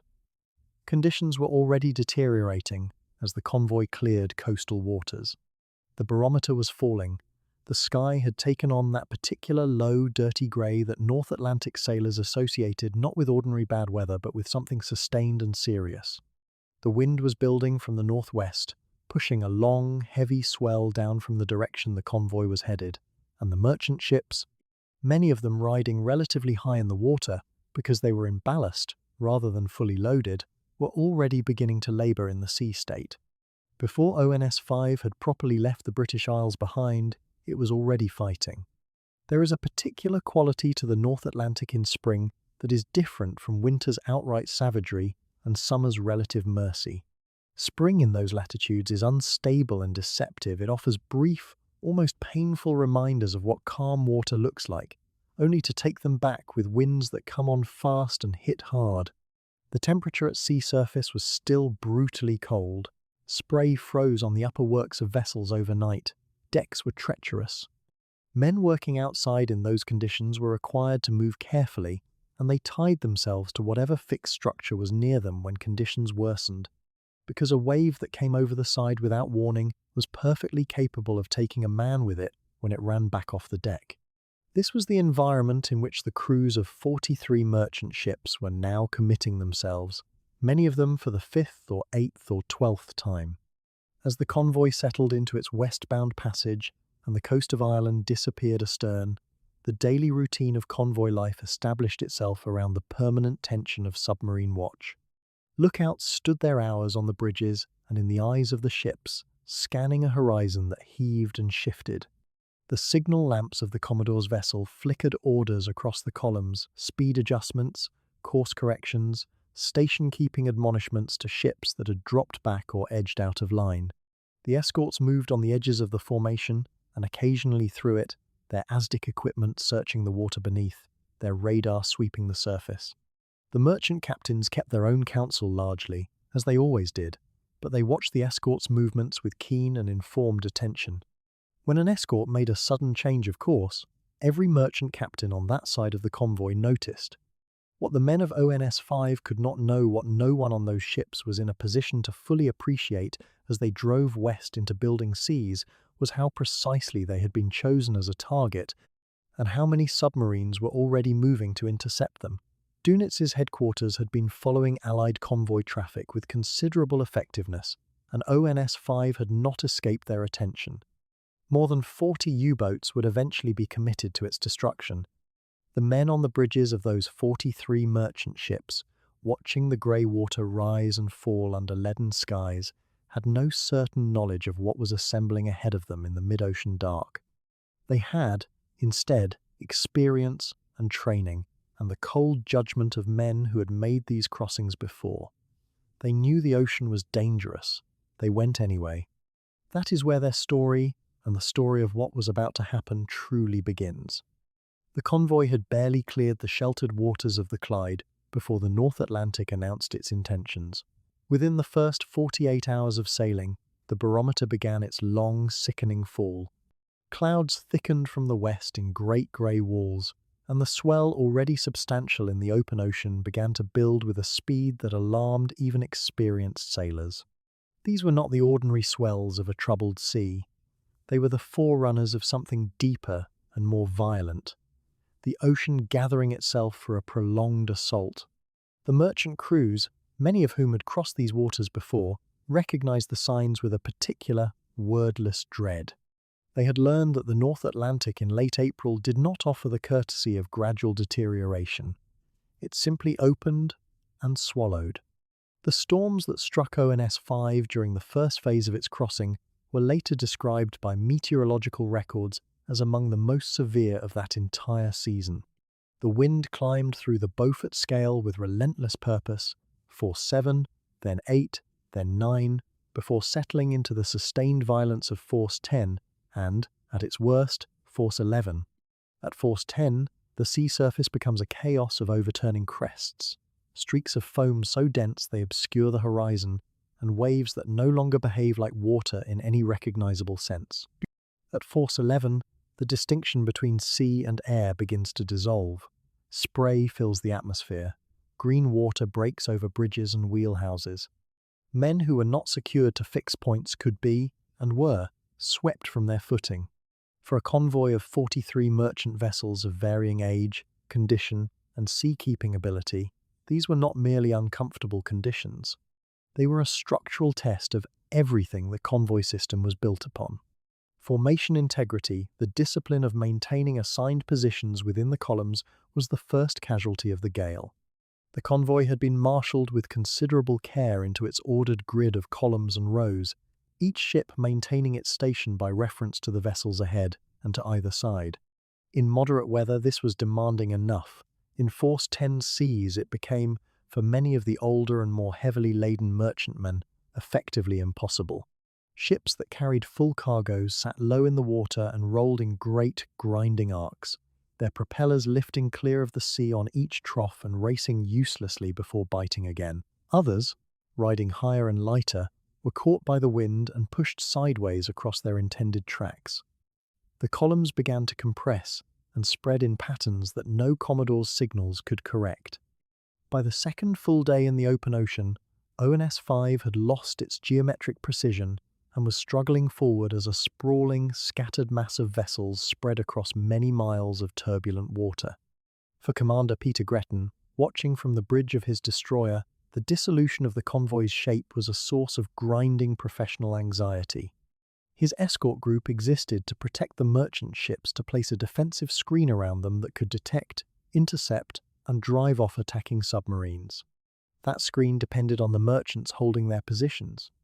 When they did not, When individual ships fell miles behind the main body or strayed wide of the columns, they became isolated targets, separated from the protection of the group. Gretton drove his ships hard, running back and forth along the convoy's flanks and stern, urging stragglers back into position, calculating the fuel his escorts were burning in these fruitless sprints through mountainous seas. Every extra mile steamed at high speed against a force 10C was fuel that could not be recovered, and the escort group carried no margin for waste. He understood, even in these early days of the crossing, that the weather was spending a resource he could not afford to lose. The merchant sailors who lived through those storms left accounts that resist easy summarization. The physical reality of a vessel in extreme North Atlantic weather is something that words approach only obliquely. Below decks, everything that was not lashed down became a projectile. Men slept, when they slept at all, wedged into their bunks with whatever they could find to brace themselves against the next roll. Cooking was reduced to the simplest possible operations. Anything that required an open flame or a level surface became an exercise in futility. Hot food, when it appeared at all, was lukewarm by the time it travelled from galley to mess, and it arrived wearing the salt smell of the sea that had found its way into every compartment. On deck, work was conducted in the style of mountaineers, one hand always secured to something fixed, movements planned in the intervals between the largest waves. A man could be exhausted simply by standing, his body continuously expending energy just to remain upright against the motion of the ship. The escort vessels suffered alongside the merchantmen, and in some respects more acutely. The Flower-class corvettes that formed the backbone of B7's screen were legendary for a sea-keeping quality that was, depending on one's perspective, either impressive or horrifying. They were small enough to ride the waves rather than break through them, which meant their motion was extraordinary, a corkscrew roll that could reach 45 degrees and beyond, combined with a pitching action that drove the bow deep into each wave before the ship staggered upward again with a shudder that travelled through every frame and fitting. For the men aboard them, exhaustion was not merely a condition but a constant companion. They ate standing up, leaned against bulkheads to rest, and conducted their watches in a state of accumulated fatigue that blunted reflexes and clouded judgment. This was the environment in which they would be required, in the days ahead, to fight. The storm also tore at the ships themselves in ways that went beyond the endurance of their crews. Vessels began to report damaged superstructures worked loose by the repeated impact of breaking seas, equipment washed overboard, steering systems stressed by the effort of maintaining heading in beam seas. One by one, signals reached Gretton reporting problems that could not be fixed at sea. A merchant vessel running with reduced speed due to mechanical stress became a liability to the convoy as a whole, unable to keep station and unable to make good her position when the group pressed on at its already painfully reduced speed. The convoy's average rate of advance, which had been planned on the basis of a manageable crossing time, fell away until it was barely credible. ONS 5 was crawling westward at something approaching the pace of a man walking quickly and paying an enormous price in fuel and structural wear for even that meagre progress. It was in this context that a strange and temporary mercy emerged. The same conditions that tormented the convoy were simultaneously making life for the U-boats all but impossible. The Wolfpack groups that Dönitz's headquarters was assembling to intercept ONS 5 could not operate in a coordinated fashion when the sea state reduced their ability to maneuver, to communicate reliably, and to maintain any kind of patrol line geometry. Submarines on the surface in Force 10 conditions were not hunters, they were simply trying to survive. The enormous breaking crests that crashed over their low, narrow pressure hulls threatened to flood their conning towers and swamp their crew spaces. Trying to use the deck gun in such conditions was impossible. Firing a torpedo required the boat to be held on a steady course and bearing for a critical number of seconds, a feat the Atlantic was making very nearly unachievable. Submerging offered its own complications. Below the surface, the violent orbital motion of the water extended to considerable depth, tossing submerged boats in ways that made accurate navigation and attack geometry equally problematic. U-boat crews were not invulnerable to seasickness, and in the deep rolling storms of that late April passage, the condition was widespread. Men who could barely stand at their stations, whose energy had been sapped by days of battering seas, were not in the optimal state of readiness for the precise, demanding work of approaching and attacking a convoy. The North Atlantic was imposing a rough and impartial equality of misery upon everyone caught within it. The U-boats were there, somewhere beyond the grey horizon. Gretton knew it with the certainty of a man who had studied his enemy carefully. His high-frequency direction, finding equipment, when conditions allowed it to function at all through the static and interference of the storm, was picking up fragments of transmissions that confirmed submarines were in the area, reporting, communicating, positioning themselves. But the gale was buying time. Every day the storms held and the seas ran high was a day the wolf packs could not close in for the coordinated attack their doctrine required. It was a reprieve, and Gretton was under no illusions about its nature. The weather would eventually moderate. When it did, the submarines would still be there. The interval of rough grace was being spent as fast as the storm could burn it. The deceptive quality of that respite was perhaps the most insidious element of those early days. The sheer violence of the weather commanded total attention. Every watch, every officer, every rating was consumed by the immediate demands of keeping their ship afloat and their convoy together. There was no cognitive space for the abstracted threat of submarines when the ocean itself was making demands of such immediacy. Men worked until they could barely speak, then were called back to work again. The convoy ground westward through walls of spray and darkness, battered and scattered and desperately slow. And beneath the immediate crisis of the weather, invisible and patient, the strategic crisis continued to build. ONS 5 was moving through a sea that would soon become calmer, and in that calmer sea, more than 40 submarines would be waiting. The first phase of the crossing ended not with any clear demarcation, but with a gradual, grudging moderation of the wind and swell, the kind of easing that veteran North Atlantic sailors did not mistake for the end of bad weather, only a pause between one form of it and the next. The convoy was battered. Several vessels had sustained damage. The escorts had burned fuel at rates that left some of them with dangerously reduced endurance. The formation, such as it was, had been stretched and distorted across miles of ocean. Gretton's command had survived the gale, but surviving it had cost them dearly in every resource that would matter when the next crisis came. And as the seas began, slowly, to subside, and as the radio traffic from U-boat headquarters intensified, it became clear that the next crisis was not approaching from the west on the winds. It was approaching from beneath the surface, on a bearing that no anemometer could measure. While the storms tore at Convoy ONS 5 somewhere out in the grey immensity of the North Atlantic, another kind of machinery was turning. Far from the howling winds and the exhausted men gripping railings on heaving decks, in warm rooms ashore, men in uniform sat before maps and radio sets and plotting tables.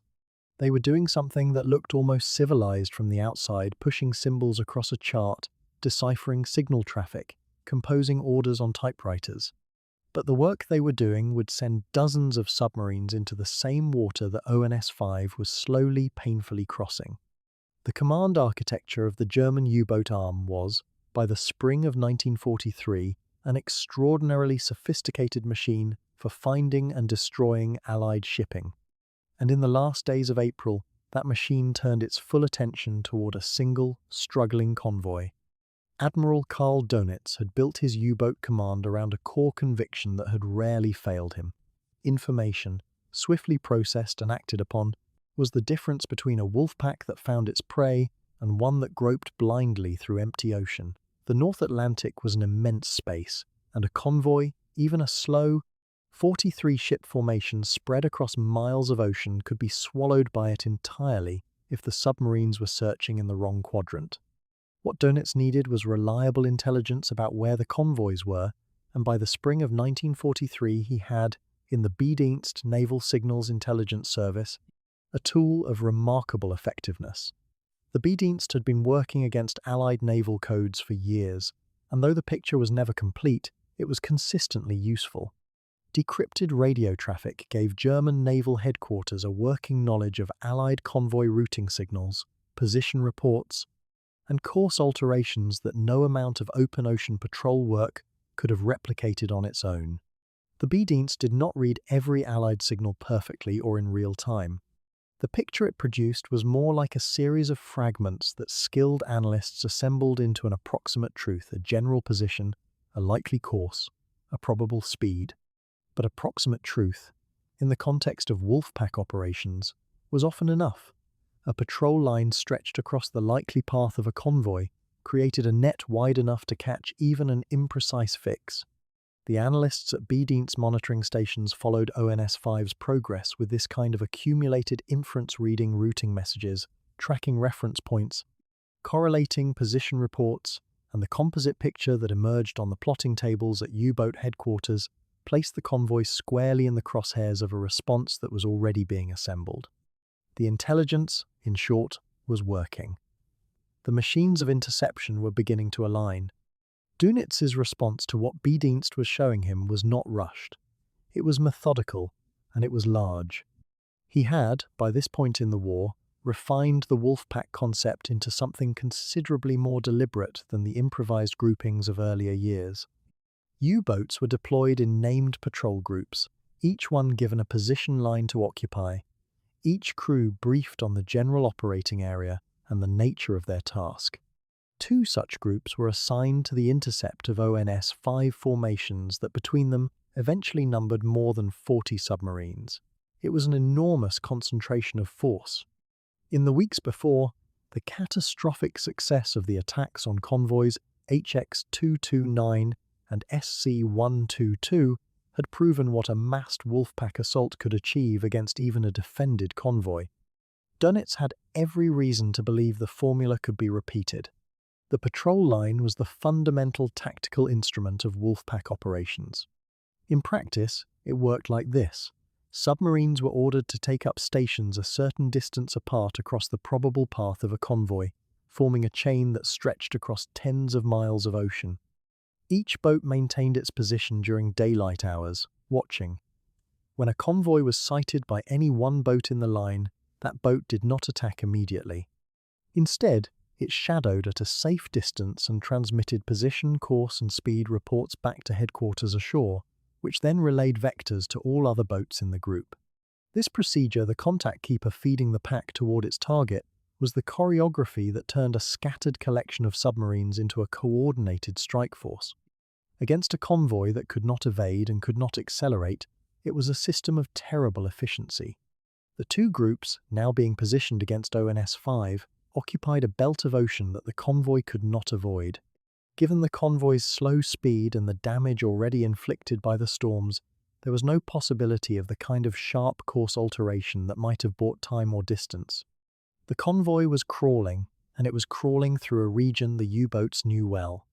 At U-boat headquarters, the staff officers who tracked the positions of their submarines and the estimated position of the convoy would have watched the converging lines on their charts with the calm satisfaction of men who had done this calculation many times before and had seen it produce results. The mathematics of interception, the speed of the submarines, the likely position of the convoy, the coverage of the patrol line all pointed toward contact within a manageable time frame. Confidence inside U-boat headquarters in the spring of 1943 was a complicated thing. The losses in crews and boats had been climbing, and anyone who looked at the raw numbers with honest eyes could see that the attrition rate was worsening.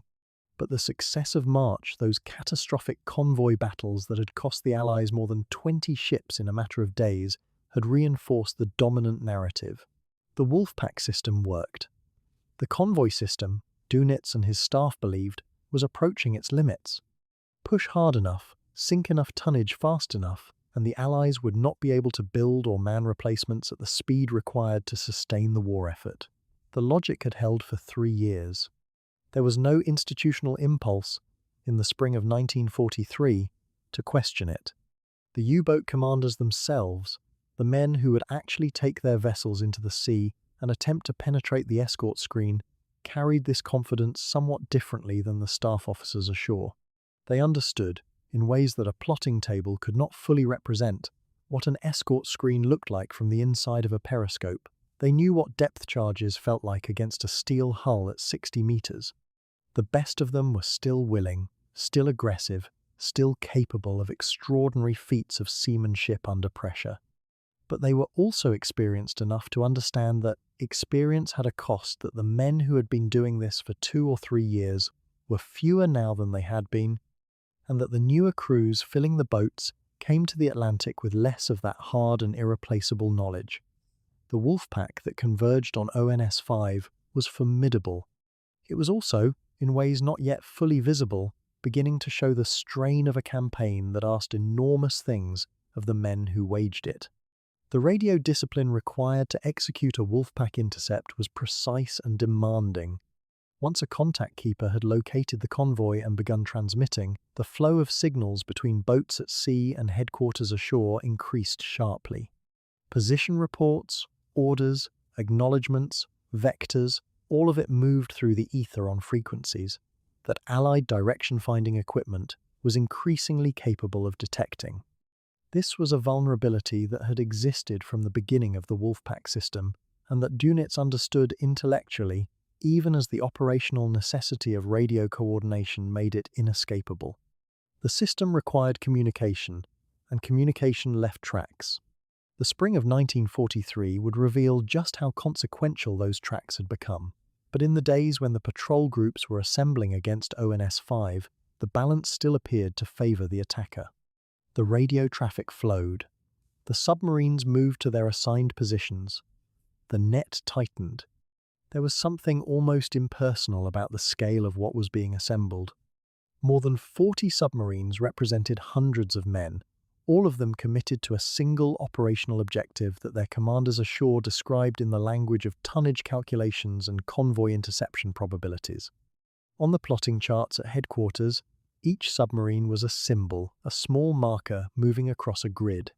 The men inside the steel hulls, the cramped machinery spaces and torpedo rooms and control rooms do not appear on those charts. What appears is force, concentrated, directed, purposeful. Dönitz had designed this system to make that force felt on the convoy lanes, and in the spring of 1943, no force of equivalent scale had yet failed to make the Allies pay a severe price. The convoy, meanwhile, continued its slow westward struggle. The men aboard the merchant ships did not know the exact size of what was being assembled against them, though they knew every man who had sailed the North Atlantic in wartime knew that the submarines were always there, somewhere beyond the range of sight, waiting for conditions to improve enough to bring them in. The escort crews around the convoy's perimeter understood the same truth at a more operational level. The weather had been both tormentor and shield, and the shield would not hold forever. Spring in the North Atlantic is not a gentle season, but even the most punishing storms eventually exhaust themselves, and when the seas moderated, the nature of the contest would change. The Wolfpack was assembling, the patrol lines were stretching across the water ahead, and ONS 5, battered, scattered, still fighting to maintain any semblance of formation, was sailing directly into them. What none of the men in U-boat headquarters could fully account for, what their charts and their decrypted signals and their tonnage estimates could not capture, was the degree to which the Allied side of this contest had changed since March.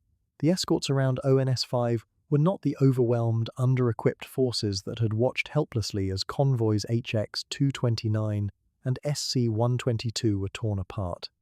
They were something different now, harder trained, better equipped, and led by a man who had spent the entire crossing driving his ships and his people toward a state of readiness that the U-boat command's plotting tables had no way of measuring. The two forces were about to meet, and the outcome the Germans expected, based on everything the spring had taught them so far, was about to be tested against a reality that had quietly, methodically, shifted beneath them. For days, the convoy had been fighting the ocean itself. Now, as ONS 5 ground westward through the second half of April 1943, the ocean was no longer the only enemy. Somewhere ahead, somewhere to the flanks, somewhere beneath the grey heaving surface, the Wolfpacks were waiting. Commander Peter Gretton knew this with the cold certainty of a man who had studied the intelligence summaries and watched the patrol line dispositions take shape on the operational charts. The mid-ocean air gap stretched out before the convoy like a corridor without doors, and the Germans knew exactly which way the convoy was walking.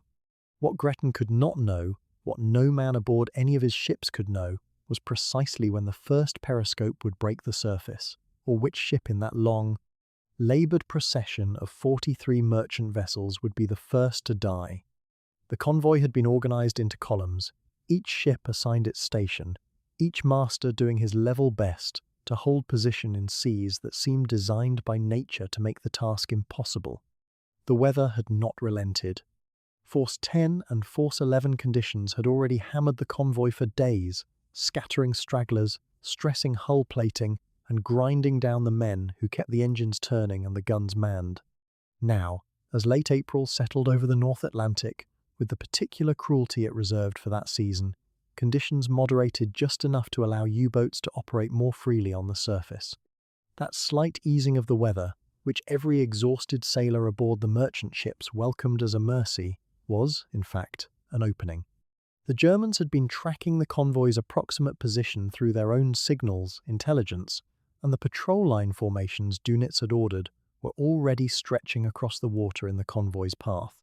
The respite from the worst of the storms had been precisely temporary and precisely deceptive. The first confirmed contact came as the convoy pushed deeper into the danger zone. A lookout aboard one of the escorts caught the unmistakable shape of a U-boat on the surface, a low, dark silhouette against a sky. The colour of wet iron and the signal lamps began their urgent blinking. Gretton's response was immediate and drilled. B7 had rehearsed exactly this.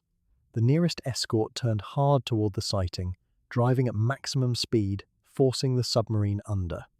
A U-boat caught on the surface by a charging destroyer had only seconds to make its decision, and the decision was almost always the same. The boat dove. The hatch slammed shut. The diesel engines cut, and the electric motors took over in the sudden pressing silence of the deep. Down in that silence, the crew listened. Above them, the churning of the escort's propellers grew louder, then passed overhead, and then came the measured concussion of depth charges, heavy drums of explosives set to detonate at calculated depths. Their shockwaves transmitted through the water with a violence that had nothing polite about it. Whether this first attack drew blood was uncertain. The U-boat did not surface again immediately, and that, for the moment, was enough. But forcing one submarine under was not the same as driving the wolf-pack away. These were not lone hunters. Dönitz's doctrine existed precisely to exhaust and overwhelm a defending screen. While one boat was being hunted and held down, others were manoeuvring. They passed their sighting reports back to the shore headquarters in encrypted radio signals, and headquarters relayed updated guidance back to the pack.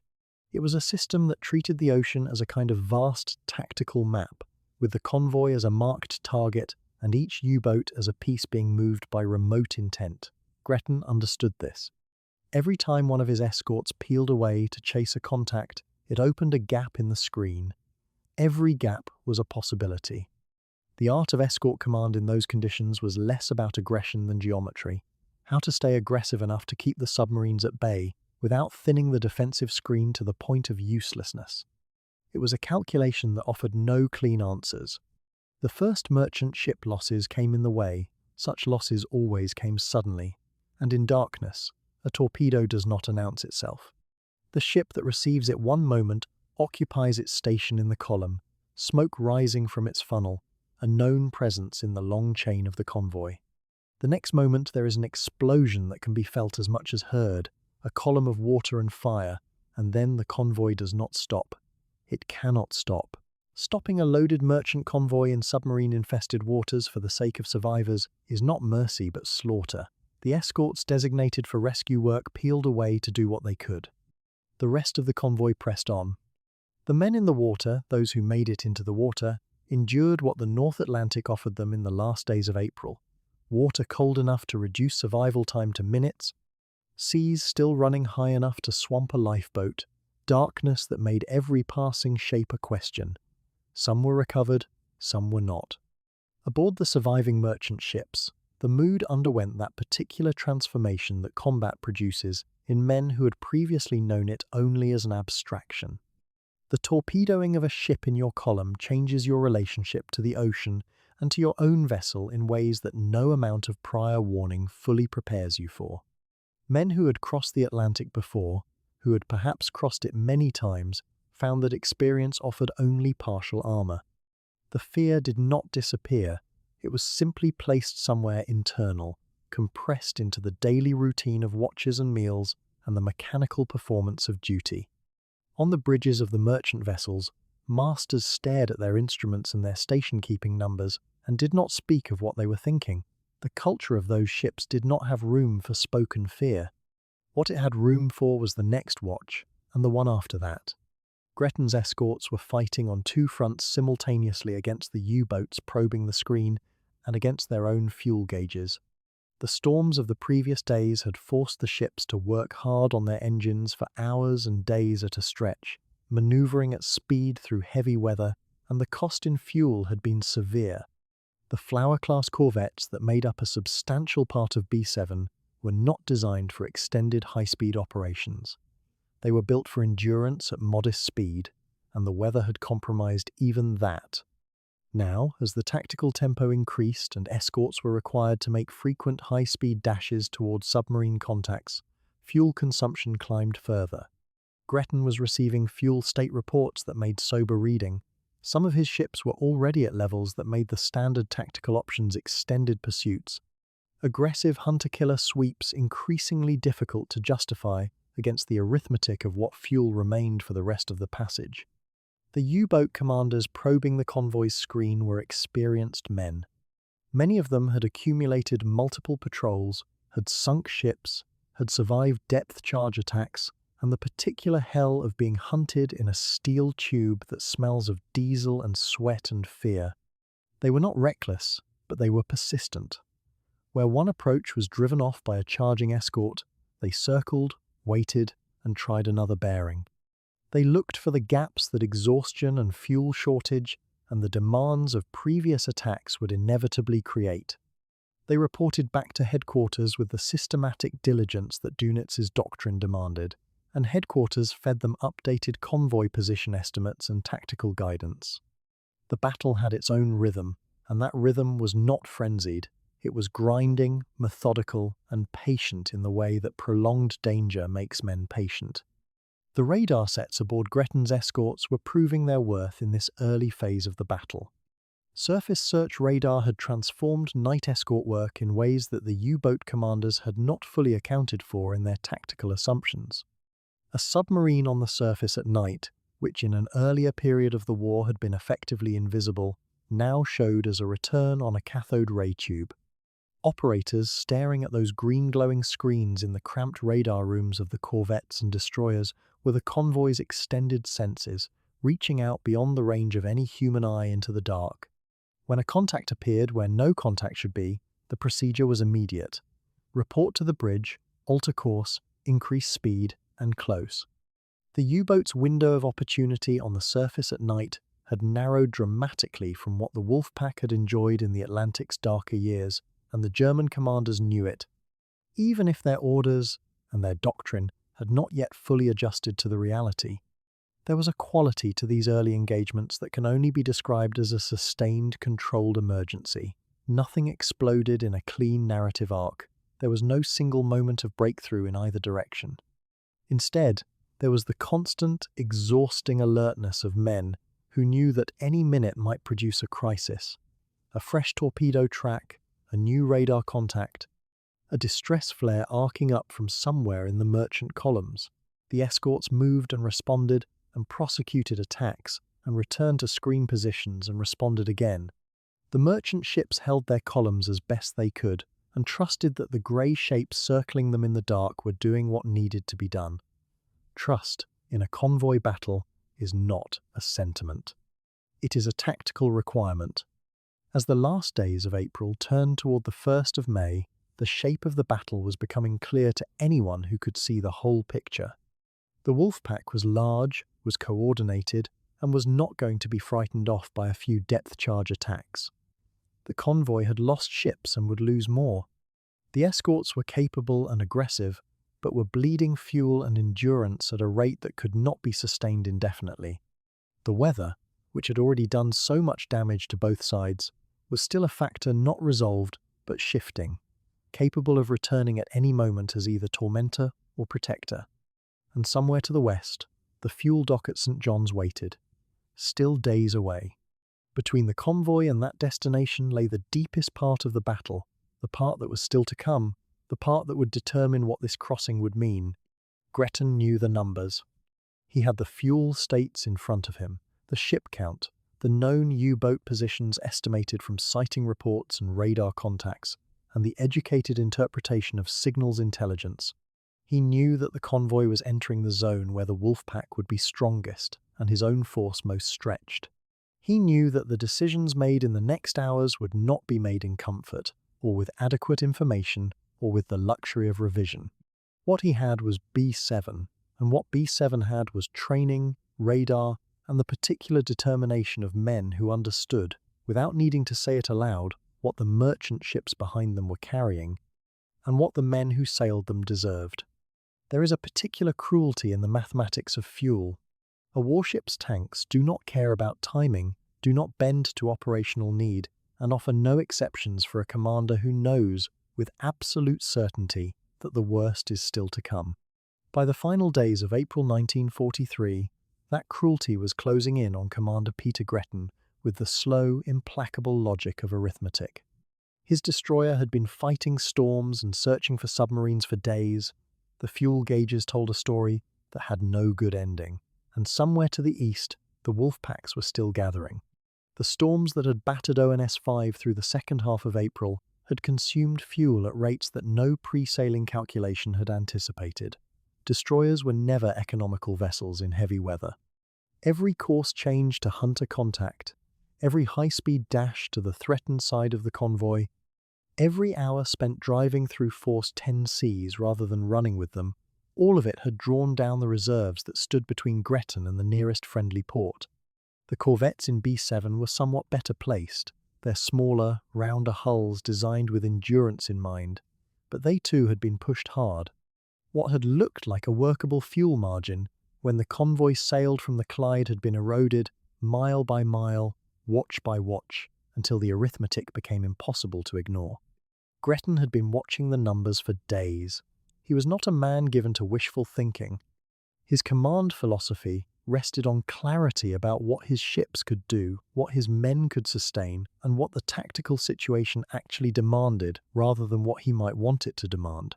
When he assessed the fuel states across his escort group against the distance still to run and the intensity of operations he knew was coming, the conclusion was not ambiguous. He could not remain with the convoy and reach St. John's, Newfoundland, under his own power. He could not remain and guarantee that his destroyer would be able to maneuver when it mattered most.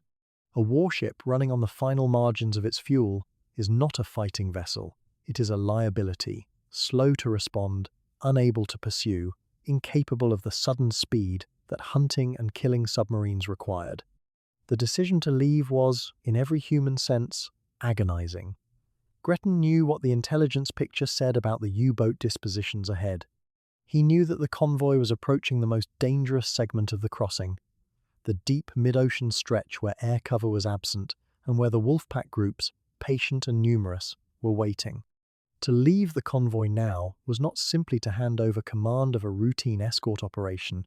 It was to walk away from the fight he had been building toward, to entrust the men under his protection, both the merchant sailors in those 40-odd vessels and his own escort crews, to a successor at precisely the moment when his experience and his intimate knowledge of B7's capabilities were most needed. No professional ethic or personal stoicism could make that feel anything other than what it was.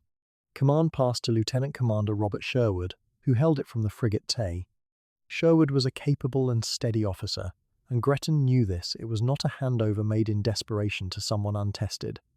But Sherwood had not been present for every tactical discussion, had not lived the accumulated context of the preceding weeks, had not built the unspoken command understanding with the captains of B7's other ships that Gretton had developed over months of working together.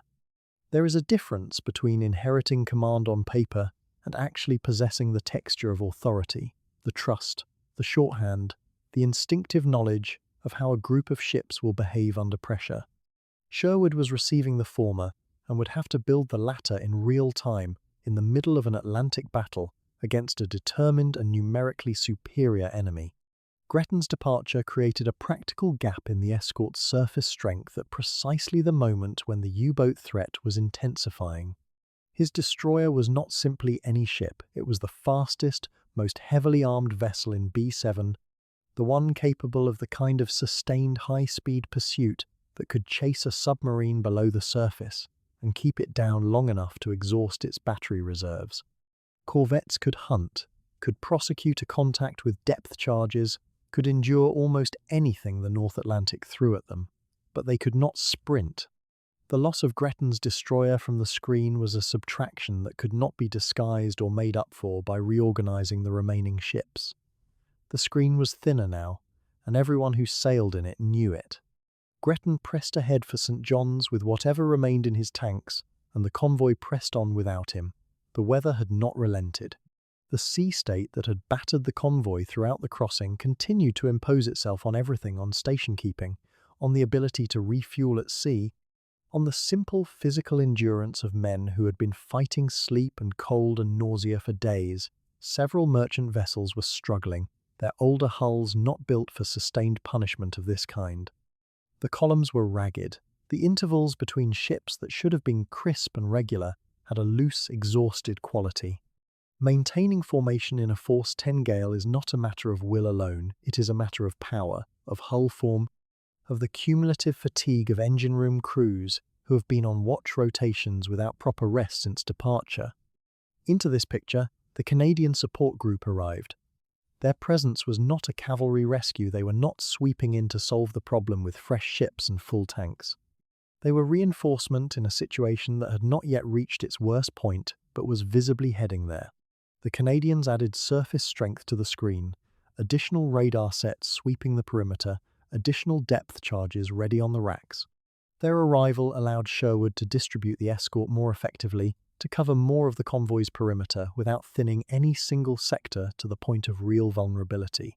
But they were working alongside ships and a commander they did not know well, coordinating in real time on communications nets still being established, learning one another's habits and responses on the fly. The U-boats were not standing still during any of this. Dunitz's patrol lines were converging on the convoy's estimated track with the kind of methodical patience that the Wolfpack doctrine had always relied upon. The German Signals Intelligence Service had been tracking the convoy's approximate position through Allied radio traffic, and the picture in Paris was one of confidence. The convoy was slowing in the weather. Its escort had just lost its senior commander. The mid-ocean air gap offered no immediate threat to the submarines operating on the surface. Every indicator that U-boat headquarters monitored was pointing toward the same conclusion: this was the moment to press in. To overwhelm the screen with simultaneous approaches from multiple bearings, to repeat and surpass what the Wolfpacks had achieved in March. The men at Dunitz's headquarters believed they were looking at exactly the kind of opportunity that had made the preceding month so profitable. What they could not see from their plotting rooms was the quality of what remained against them. Sherwood was not Gretton, but he was not passive. The ships of B7 were tired and thinner in number, but their crews had been at sea long enough to be past the worst of the storm's distraction and into a focused, watchful alertness. The radar sets were sweeping, the operators were sharp. The pattern of contacts being plotted in the operations rooms of the escort ships was building toward clarity, not a single submarine probing the screen, but multiple boats, converging, testing, feeling for the weakest point. The escorts responded not with panic, but with the particular cold efficiency of people who understand that they are outnumbered and have decided it does not matter. There was also something else working in the convoy's favor, something that no amount of tactical planning or command doctrine had arranged. The weather that had exhausted and slowed ONS 5 was beginning to tip into a new phase, not calm, but something stranger and more ambiguous than the open gale. Patches of fog were beginning to form across the surface of the sea. Dense, rolling, disorienting fog that reduced visibility to almost nothing, that swallowed the shapes of merchant ships and made surface navigation a matter of instruments and instinct rather than sight. For the U-boats, which depended heavily on visual identification and visual attack geometry when pressing home assaults from the surface, Fog was a complication they had not factored into their calculations. For Sherwood's escorts, equipped with radar and operating in waters they could read electronically even when they could not see them at all, the fog was something different entirely. The full significance of what that fog would mean was not yet apparent in these hours. But as Gretton drove his destroyer toward Newfoundland, watching the convoy's bearing fall behind him on his charts, the battle he had been forced to leave was already shaping itself into something that would not be decided by numbers alone. Sherwood held the screen, the Canadians held the flanks. The radar operators held their watches. And in the fog and the darkness ahead, 40 submarines were preparing for what their command believed would be another night of slaughter, not yet understanding that the convoy they were hunting had learned, through everything the North Atlantic had thrown at it, how to fight back. By the close of the first days of May, 1943, the battle for Convoy ONS 5 had entered its most dangerous phase. Commander Gretton was gone, his destroyer already pushing hard toward the fuel jetties at St. John's, and the men who remained knew it. Lieutenant Commander Robert Sherwood, aboard the frigate Tay, had inherited a fight that was narrowing by the hour. The Wolfpack had grown. More than 40 U-boats were now in the water around the convoy's approximate position, converging along patrol lines that Dunitz's headquarters had drawn with calculated patience. The merchant ships moved in loose columns through the darkness, their hulls cold and salt-streaked, their crews aware in the particular wordless way of men who have been at sea long enough that something terrible was preparing itself. The escort screen was thin, fewer ships than any commander would have wished, and those that remained were tired, low on depth charges, fighting equipment that the North Atlantic had been working to destroy for weeks. What came next would test every one of them beyond anything their training had modelled. Night fell without grace. There was no clean transition from dusk to darkness. The sky had been lowering all day, cloud pressing down toward the wave crests, and the light simply thickened and disappeared. Fog had been building for hours at the convoy's edges, not yet dense enough to offer protection, but enough to muffle sound and soften distances in disorienting ways. On the bridge of the Tay, Sherwood managed the tactical picture as it developed across the radar screen contacts, appearing and dissolving at the convoy's flanks, the geometry of attack shifting faster than any single mind could comfortably track. The U-boats were not approaching in a single direction. That was the nature of Rudel tactic at full stretch. They came from multiple bearings, probing, testing, timing their moves against the gaps in the escort screen. Sherwood had to decide, again and again, which contact to send a ship after and which to hold against the possibility of something worse coming from another quadrant entirely. The first attacks of the night succeeded. That must be said plainly, because the story of this engagement is not a story of unbroken heroism overcoming every blow. Merchant ships were struck in the darkness, the thud of a detonating torpedo travelling through water to be felt in the bones of every sailor within miles before it was heard. Ships that had carried cargo across this ocean for years became, in seconds, matters of survival mathematics. How many men were below? How fast would she go down? How close was any vessel that could recover survivors from water this cold? The cold of the North Atlantic in early May, 1943, was not the cold of a winter night on land. It was something that stripped the body of function within minutes, that turned the act of staying afloat into a physiological countdown. The men who went into the water knew this. The men who watched them go in knew it too. And yet the escorts did not break. That is the thing that distinguished this night from the catastrophic convoy battles of March. In those earlier disasters, the escort forces had been spread too thin, their response fragmented, the coordination between ships faltering under the weight of attacks they had no systematic answer to. Sherwood's group was smaller now, but it had been forged by weeks of the same crossing, by Gretton's drills and insistence on discipline under pressure. The crews were exhausted in the way that men become exhausted when rest has been rationed for so long that tiredness itself becomes a permanent condition they no longer think about. They functioned inside it. When a radar contact bloomed on screen and the order came to prosecute, they prosecuted the routines of action taking over where conscious calculation had been worn smooth. The escorts moved fast through the darkness, turning hard onto attack headings with a violence that threw men against bulkheads and sent loose equipment skidding across deck plates.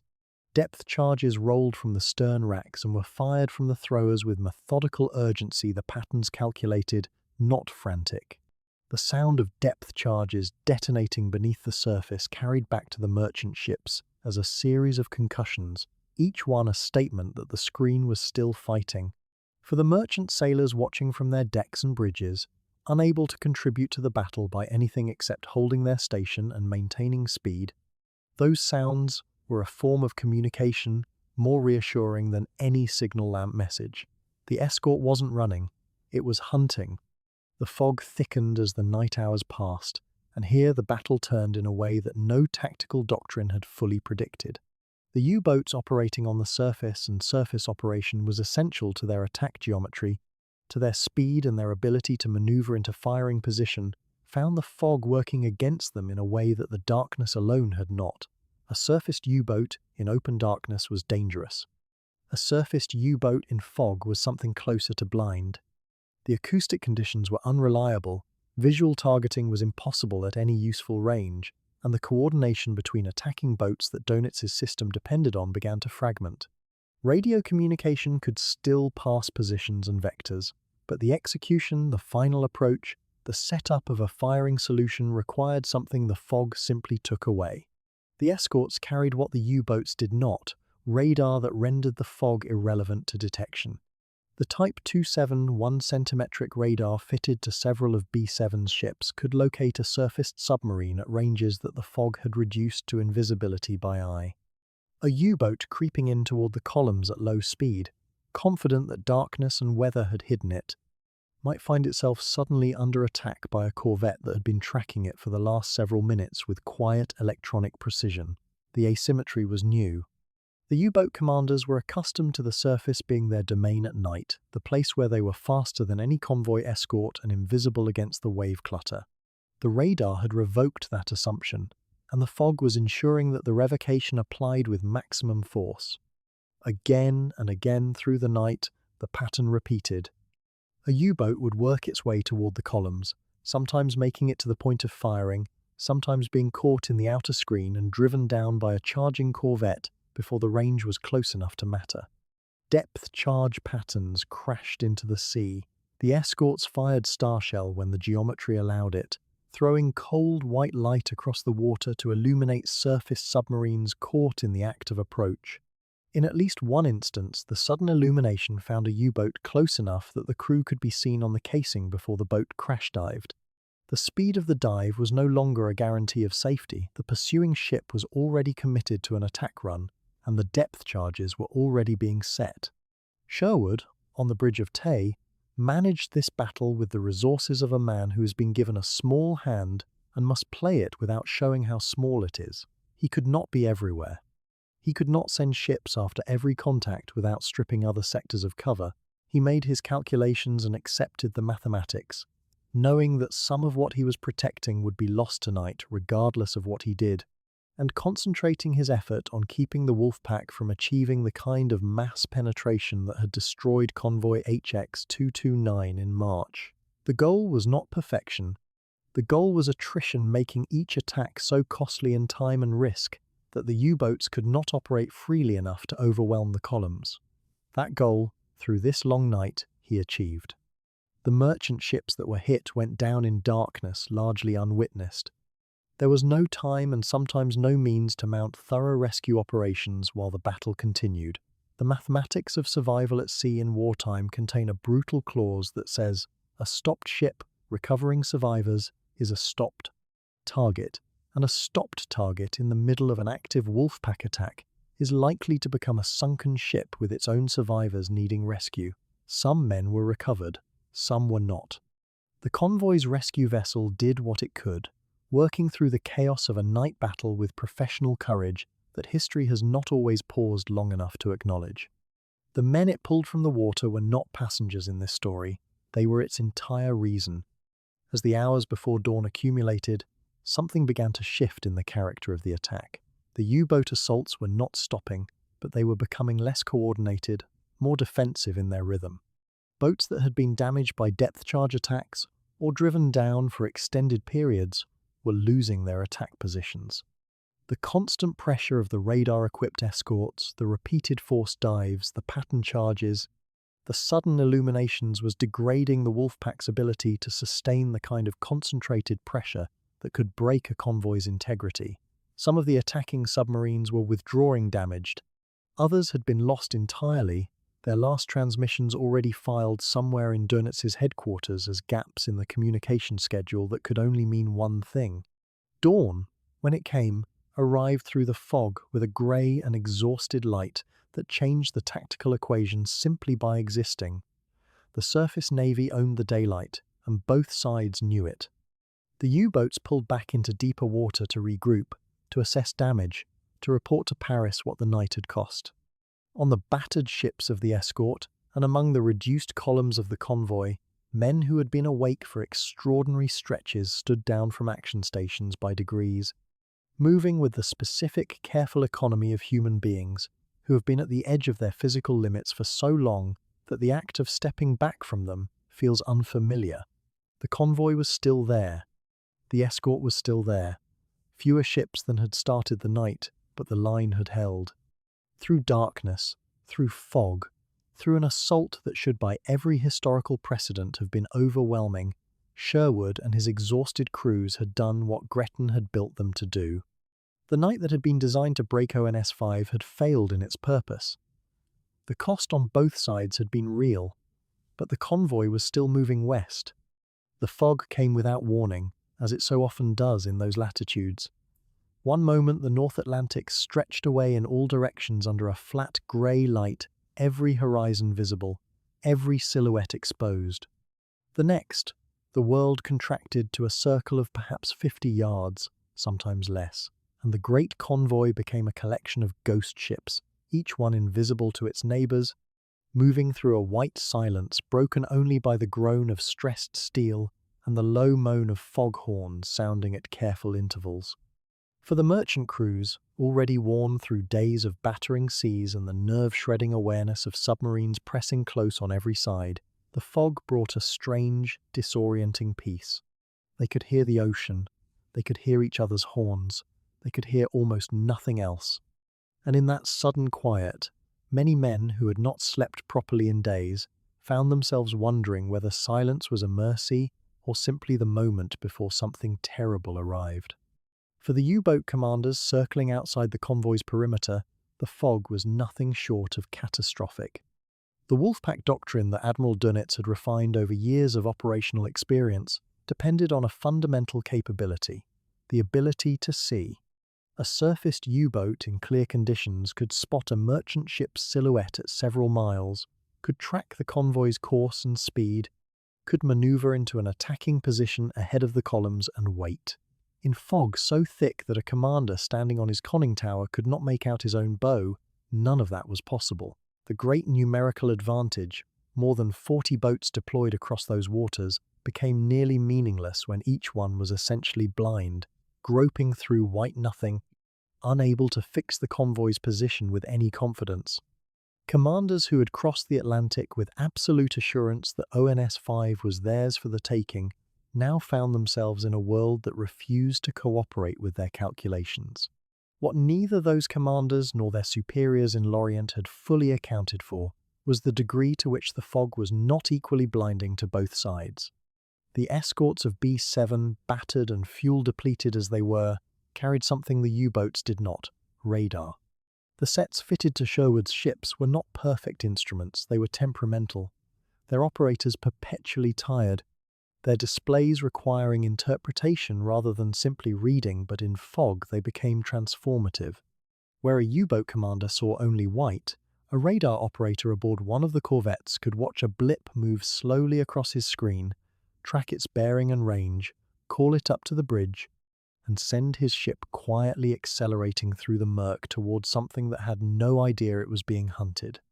The technology that had been months in the improving, the training that Western approaches had driven relentlessly, the doctrine that said hunt rather than wait, all of it came together in conditions that could not have been more perfectly designed to reward exactly those advantages. The pattern of the counterattacks that followed was not spectacular in the way that surface gun actions or daylight airstrikes might be. It was methodical, almost surgical, and for the men conducting it, deeply tense. A contact would appear on the radar screen, a surface submarine attempting to close the convoy's flanks, feeling its way through the fog toward the sound of merchant ships' engines. The escorts officer of the watch would take the bearing, the captain would order a course change, and the ship would accelerate towards something invisible. No searchlights, no visual sighting, just the blip on the screen and the deepening certainty that a submarine was out there, growing closer with every revolution of the propellers. When depth charges or head-throwing weapons were released, they went into water that looked the same in every direction, grey-green and opaque, and the crew waited for the shuddering crump of an underwater detonation that would tell them whether they had been accurate or had prosecuted a ghost. What made this form of fighting so psychologically brutal for the U-boat crews was the absence of any warning they could act upon. In clear conditions, a lookout on a conning tower might spot the white bow wave of an approaching destroyer at distance enough time to crash dive to get below the surface before the attacker reached them. In the fog, there was nothing. The first indication that a submarine crew had that they were in danger might be the sound of propellers bearing down through the water, close and growing louder at a rate that left almost no margin. Some boats were fortunate enough to detect the threat with their hydrophones in time to get under. Others were not. The fog that blinded the attacker's eyes gave the radar-equipped defender something the surface war had rarely offered before: the element of complete surprise in an offensive action. One of the qualities that Lieutenant Commander Sherwood had worked to preserve through the exhausting days of battle was aggression. It would have been entirely understandable, with his force reduced and his crews running on their last reserves, to adopt a purely defensive posture, to put the escorts in a tight ring around the merchant ships, and simply try to absorb whatever the Wolfpack threw at them. Sherwood chose differently. The fog, paradoxically, made the aggressive option more viable rather than less. A corvette pursuing a radar contact into the murk was invisible to every other U-boat in the area. There was no risk of a counter-ambush, no chance of another submarine watching the attack develop and positioning for a shot. Each escort could hunt in its sector with a degree of isolation that, in this specific instance, worked in its favor, because it was the escorts who had the tools to navigate that isolation effectively. The cumulative effect of these counterattacks on the Wolfpack's cohesion was severe. A submarine forced to dive by an approaching escort did not simply disappear from the tactical equation temporarily, it lost hours. A submerged U-boat could make only a fraction of the speed of a surfaced one, could not close the convoy, could not report its position reliably to the others, could not receive and act on the stream of instructions flowing out of Lorient. Each enforced dive was a subtraction from the available attacking force, and in the fog, those dives were happening repeatedly, across the breadth of the convoy's perimeter, as escort after escort worked its radar contacts with the methodical persistence that had been trained into these crews through the long winter months of preparation. The Wolfpack that had converged on ONS 5 with such confident numerical weight was being disaggregated, attack by attack, forced dive by forced dive, into a collection of isolated and ineffective boats. There was a human dimension to this that the bare tactical account does not fully capture. The men in the water in submarines running blind and in escorts navigating by instruments through white nothing were operating at the absolute edge of what sustained, sleep-deprived human beings can reliably do. Decisions that would have been straightforward after a full night's sleep became genuinely difficult after 4 or 5 days of action in sustained heavy weather and intermittent attack. Radar operators who had been on watch for hours longer than doctrine recommended were nonetheless reading their screens with care, because they understood, in the wordless way of men who have been under sustained threat, that their attention was the thing standing between their shipmates and catastrophe. Corvette commanders making approach runs on radar contacts were doing complex mental calculations bearing, closing speed, release point while their ships pitched and rolled through fog and swell. The machines gave the advantage. The men had to make the machines work. Within the German command structure, the fog's effect was experienced as something close to operational bewilderment.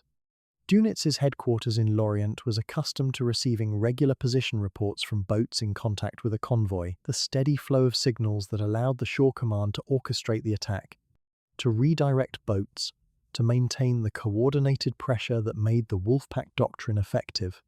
What came back during the worst of the fog was a different kind of signal traffic. Reports of contacts lost, of escorts appearing from nowhere at close range, of forced dives, of attacks that had failed before they could begin. The picture assembled at headquarters was fragmentary and increasingly alarming. The command philosophy that had served Dönitz so well through the previous years depended on boats that could maneuver on the surface with confidence. When that confidence evaporated, when submarine commanders could not tell where the convoy was, could not tell where each other were, he could not tell from which direction danger might suddenly emerge, the system began to unravel. The fog also had an effect that belongs entirely to the realm of the psychological and which no operational research document fully quantified. Fear in clear conditions is fear of something visible, of a silhouette, a bow wave, an aircraft's shadow. Fear in fog is fear of everything, because everything is possible and nothing is confirmable. For U-boat crews who had already been through days of exhausting attack and counterattack, who had heard depth charges detonate at distances close enough to feel, who had lost contact with companion boats in the Wolfpack and had no way of knowing whether those boats had withdrawn or been destroyed, the fog added a layer of dread that ate at resolve in ways that competent, courageous men still cannot entirely defend against. The sea does not care about courage. The fog does not care about doctrine. And what the fog did, in those final hours of the battle's most intense phase, was present, the most determined Wolfpack, assembled against a single convoy with a set of conditions for which it had no answer. By the time the fog began to lift along the convoy's route and the perimeter of visibility gradually extended, the geometry of the battle had fundamentally shifted. The escorts had not been passive recipients of good fortune. They had worked the fog as a weapon not because they had planned for it or predicted it, but because they had the technology, the training, and the determination to exploit what it offered them while refusing to be limited by what it took away. The merchant ships that emerged from the fog still afloat, still in formation, still moving westward, did so because men in smaller and more vulnerable vessels had spent the dark hours chasing radar blips through white nothing and attacking submarines that never saw them coming. The fog had not saved the convoy. The men had saved the convoy. The fog had simply, finally, brutally, and completely been on their side. For days, the men aboard the merchant ships of ONS 5 had lived inside a world defined by its narrowness. The view from a bridge wing or a gun platform was the same in every direction: grey water, grey sky, and the silhouettes of the ships nearest to them in the columns. Beyond that, somewhere out in the surrounding dark or the fog or the heaving swells, U-boats were waiting. The escorts had fought through the night with radar and depth charges and a kind of desperate professional fury, but every man on every vessel understood the arithmetic of their situation. They were still in the air gap. They were still beyond the reach of the aircraft that might have made the ocean above them hostile to anything flying a German flag. And then, sometime in the early hours, that arithmetic began to change. The very long-range Liberator was not a graceful machine in the conventional sense. It was a four-engine heavy bomber, adapted, often reluctantly and always imperfectly, to the role of maritime patrol. Its range had been extended through the fitting of additional fuel tanks, the stripping of gun positions, and the addition of specialized anti-submarine equipment radar sets. Depth charges mounted under the wings, and in some configurations the lee light, a powerful searchlight capable of illuminating a surface submarine at night.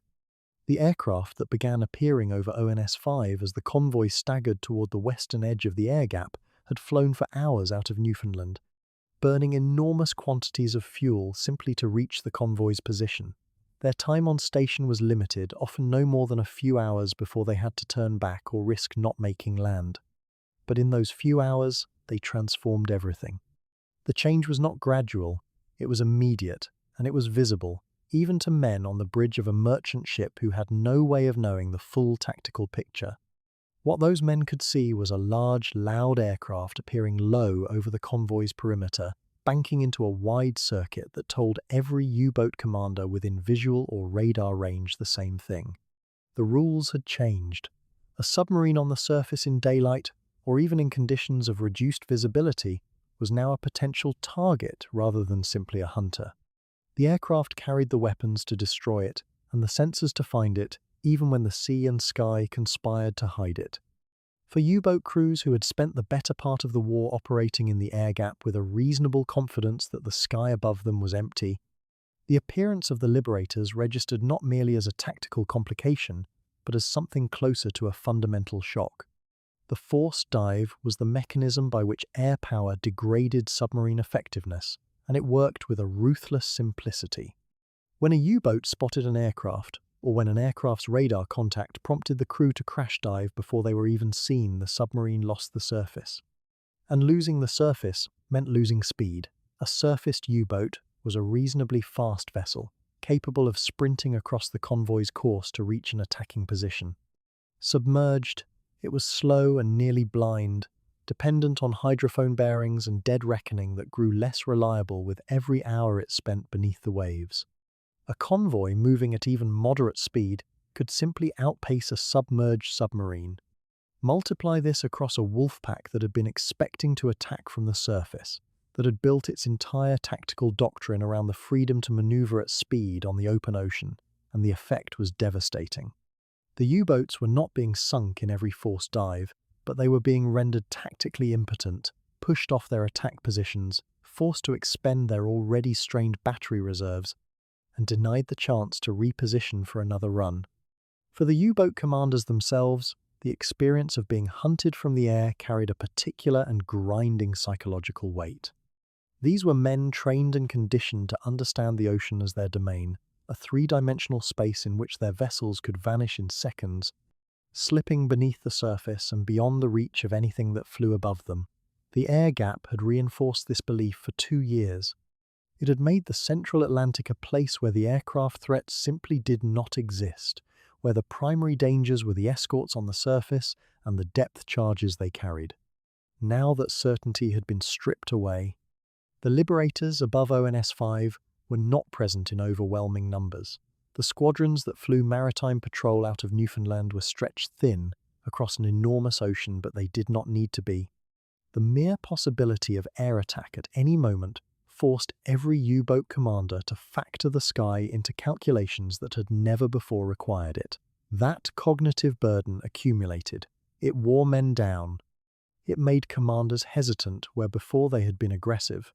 The attacks the aircraft mounted during these hours were not all successful in the narrow sense of sinking submarines outright. Anti-submarine aviation was a difficult art. Catching a U-boat on the surface, attacking before it could dive, delivering a pattern of depth charges with enough precision to cause fatal damage. All of this required a convergence of timing and accuracy that was far from routine. But the record of those aircraft over ONS 5, taken in its entirety, told a story of mounting effectiveness. U-boats that had been stalking the convoy's perimeter through the fog, waiting for a gap in the escort screen or a moment of darkness they could exploit, suddenly found themselves caught in the open by an aircraft they had not detected.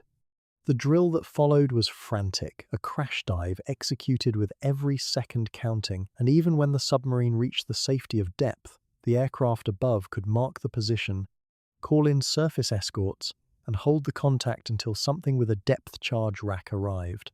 The U-boats were not merely being driven off, they were being corralled. There was a particular attack during this phase of the battle that illustrated what the aircraft could do when timing aligned in the defender's favor. A liberator on patrol, flying low beneath a broken overcast, picked up a radar contact at a distance of several kilometers. The contact was a U-boat running surfaced, attempting to work around the convoy's flank. The aircraft pushed its engines and came in fast, losing altitude, the crew at their stations. The U-boat's lookout saw the aircraft and the alarm went out immediately, but the ocean requires time to swallow. A submarine hatches must close, tanks must flood, the hull must angle downward with enough angle to achieve depth. In this case, there was not enough time. The Liberator released its charges across the swirl of the crash dive, close enough that the detonations below the surface were felt as vibration aboard the aircraft itself.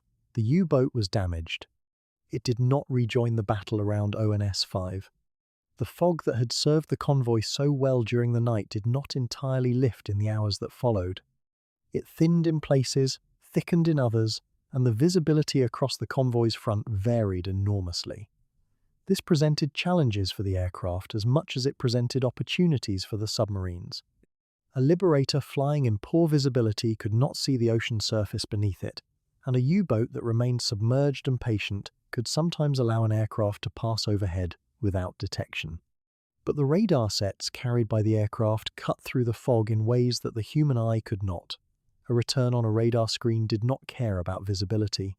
It marked the presence of a hull at the surface, with the same clinical indifference in fog or in clear sunlight. The U-boat crews knew this. They knew that diving was no longer a guarantee of invisibility if they surfaced to recharge batteries or reposition. The combination of fog above and radar in the air created a kind of inversion. The environment that should have favored the submarines had become something that threatened them. There is something worth dwelling on in the experience of those Liberator crews during these hours. They had departed Newfoundland in the early morning, climbing out over the grey Atlantic with hours of open ocean between them and anything resembling a target. The crew of a very long-range maritime patrol aircraft occupied a particular kind of isolation. There were no friendly formations around them, no escort fighters, no landmarks, nothing but the instruments and the ocean below, and the steady roar of 4 engines burning through fuel they could not replace. When they found ONS-5 using dead reckoning, radio bearings, and whatever navigation aids the equipment of 1943 allowed, they arrived into a battle that had been raging for days. Below them, in the columns of merchant ships, men were still alive because others had fought through the night to keep them so. The Liberator crews knew what their arrival meant to those ships. They flew their circuits and made their attacks with that knowledge pressing down on them. By the time the full weight of the air cover had established itself over ONS-5's position, the Wolfpack was already fragmenting. The tactical situation that Dunitz's headquarters had envisioned a second great convoy battle to follow the catastrophe inflicted on the Allied shipping lanes in March 1943 was not materializing. The submarines had lost their freedom of the surface. Those that remained in contact with the convoy were being driven down repeatedly, their batteries running low, their crews exhausted from crash dive after crash dive. The attack positions that had been carefully developed over hours of patient pursuit were being broken apart by a single aircraft making a radar contact and pressing home a run. The mechanics of the Wolfpack doctrine, which depended on coordinated packs of submarines closing simultaneously from multiple bearings, required that the submarines be able to maneuver freely. They could not maneuver freely anymore. They could barely survive. The shift in initiative that the aircraft achieved over ONS-5 did not complete itself in a single dramatic moment. It accumulated, attack by attack and forced dive by forced dive, across hours of operations that individually might have seemed inconclusive, a U-boat driven off a firing position, another damaged and forced to disengage, a third pinned down for 6 hours by a surface escort called in by an aircraft that had marked its dive position. None of these events, in isolation, told the whole story. Together, they told it with great precision. The convoy that had entered the air gap as a target was leaving it as something the Wolfpack had lost the ability to destroy. And in the waters and the fog and the noise of depth charges and aircraft engines, the initiative had crossed from one side of this battle to the other and would not cross back. The signals came back in fragments, a burst of static, a half-formed position report. Then nothing. At the operations rooms in Lorient and Berlin, the staff officers watching the plotting boards had grown accustomed to a certain rhythm of communication boats checking in, reporting contacts, confirming kills. What began arriving in the final days of the battle for ONS-5 was something altogether different. The silences were the worst of it. A submarine that stops transmitting can mean many things: radio failure, a tactical decision to maintain quiet, a boat running deep and holding still. But when silence follows silence, When boat after boat drops off the board at the same coordinates and around the same convoy, the arithmetic becomes impossible to avoid. Something had gone terribly wrong in the North Atlantic. The losses did not announce themselves all at once. They accumulated across days, the way a tide rises imperceptibly at first, then with a momentum that cannot be stopped. During the nights of the most intense fighting, the escort crews and air crews had prosecuted their attacks with everything available to them. Depth charges released across submerged contacts, hedgehog patterns thrown ahead of ships charging through fog-dimmed water, aircraft dropping ordnance on submarines caught on the surface in the grey light of morning. Many of these attacks were pursued under conditions that made precise assessment impossible. The sea swallowed the evidence. An oil slick might mean a kill. It might mean a damaged tank deliberately vented to fake destruction and shake a pursuer. The crews of B-7 could not always know what they had done. In Lorient, the silence of the submarines told them with growing certainty. Across the full arc of the battle, from the first serious contacts in late April through to the days immediately following the convoy's arrival in the approaches to North America, the German U-boat arm suffered losses that had no precedent in a single convoy operation. 6 submarines were confirmed sunk either during the battle itself or in its immediate aftermath, destroyed by the combined efforts of Sherwood's escorts, the support groups that had reinforced them, and the very long-range aircraft that had finally reached across the mid-ocean gap. 6 boats. In the brutal mathematics of submarine warfare, losing 1 boat in a convoy battle was costly. Losing 2 was a crisis. Losing 6 against a single convoy operation that had been assembled with more than 40 submarines and had been positioned with care and confidence was catastrophic. When the count was eventually confirmed and the losses written into the war diary, the numbers sat on the page like an accusation. Each loss represented not merely a machine destroyed, but a crew gone. The average crew complement of a Type 7 U-boat, the workhorse of the Atlantic campaign, ran to roughly 50 men. Highly trained men, many of them veterans of multiple patrols, carrying with them knowledge and experience that had been built up at enormous cost over years of war.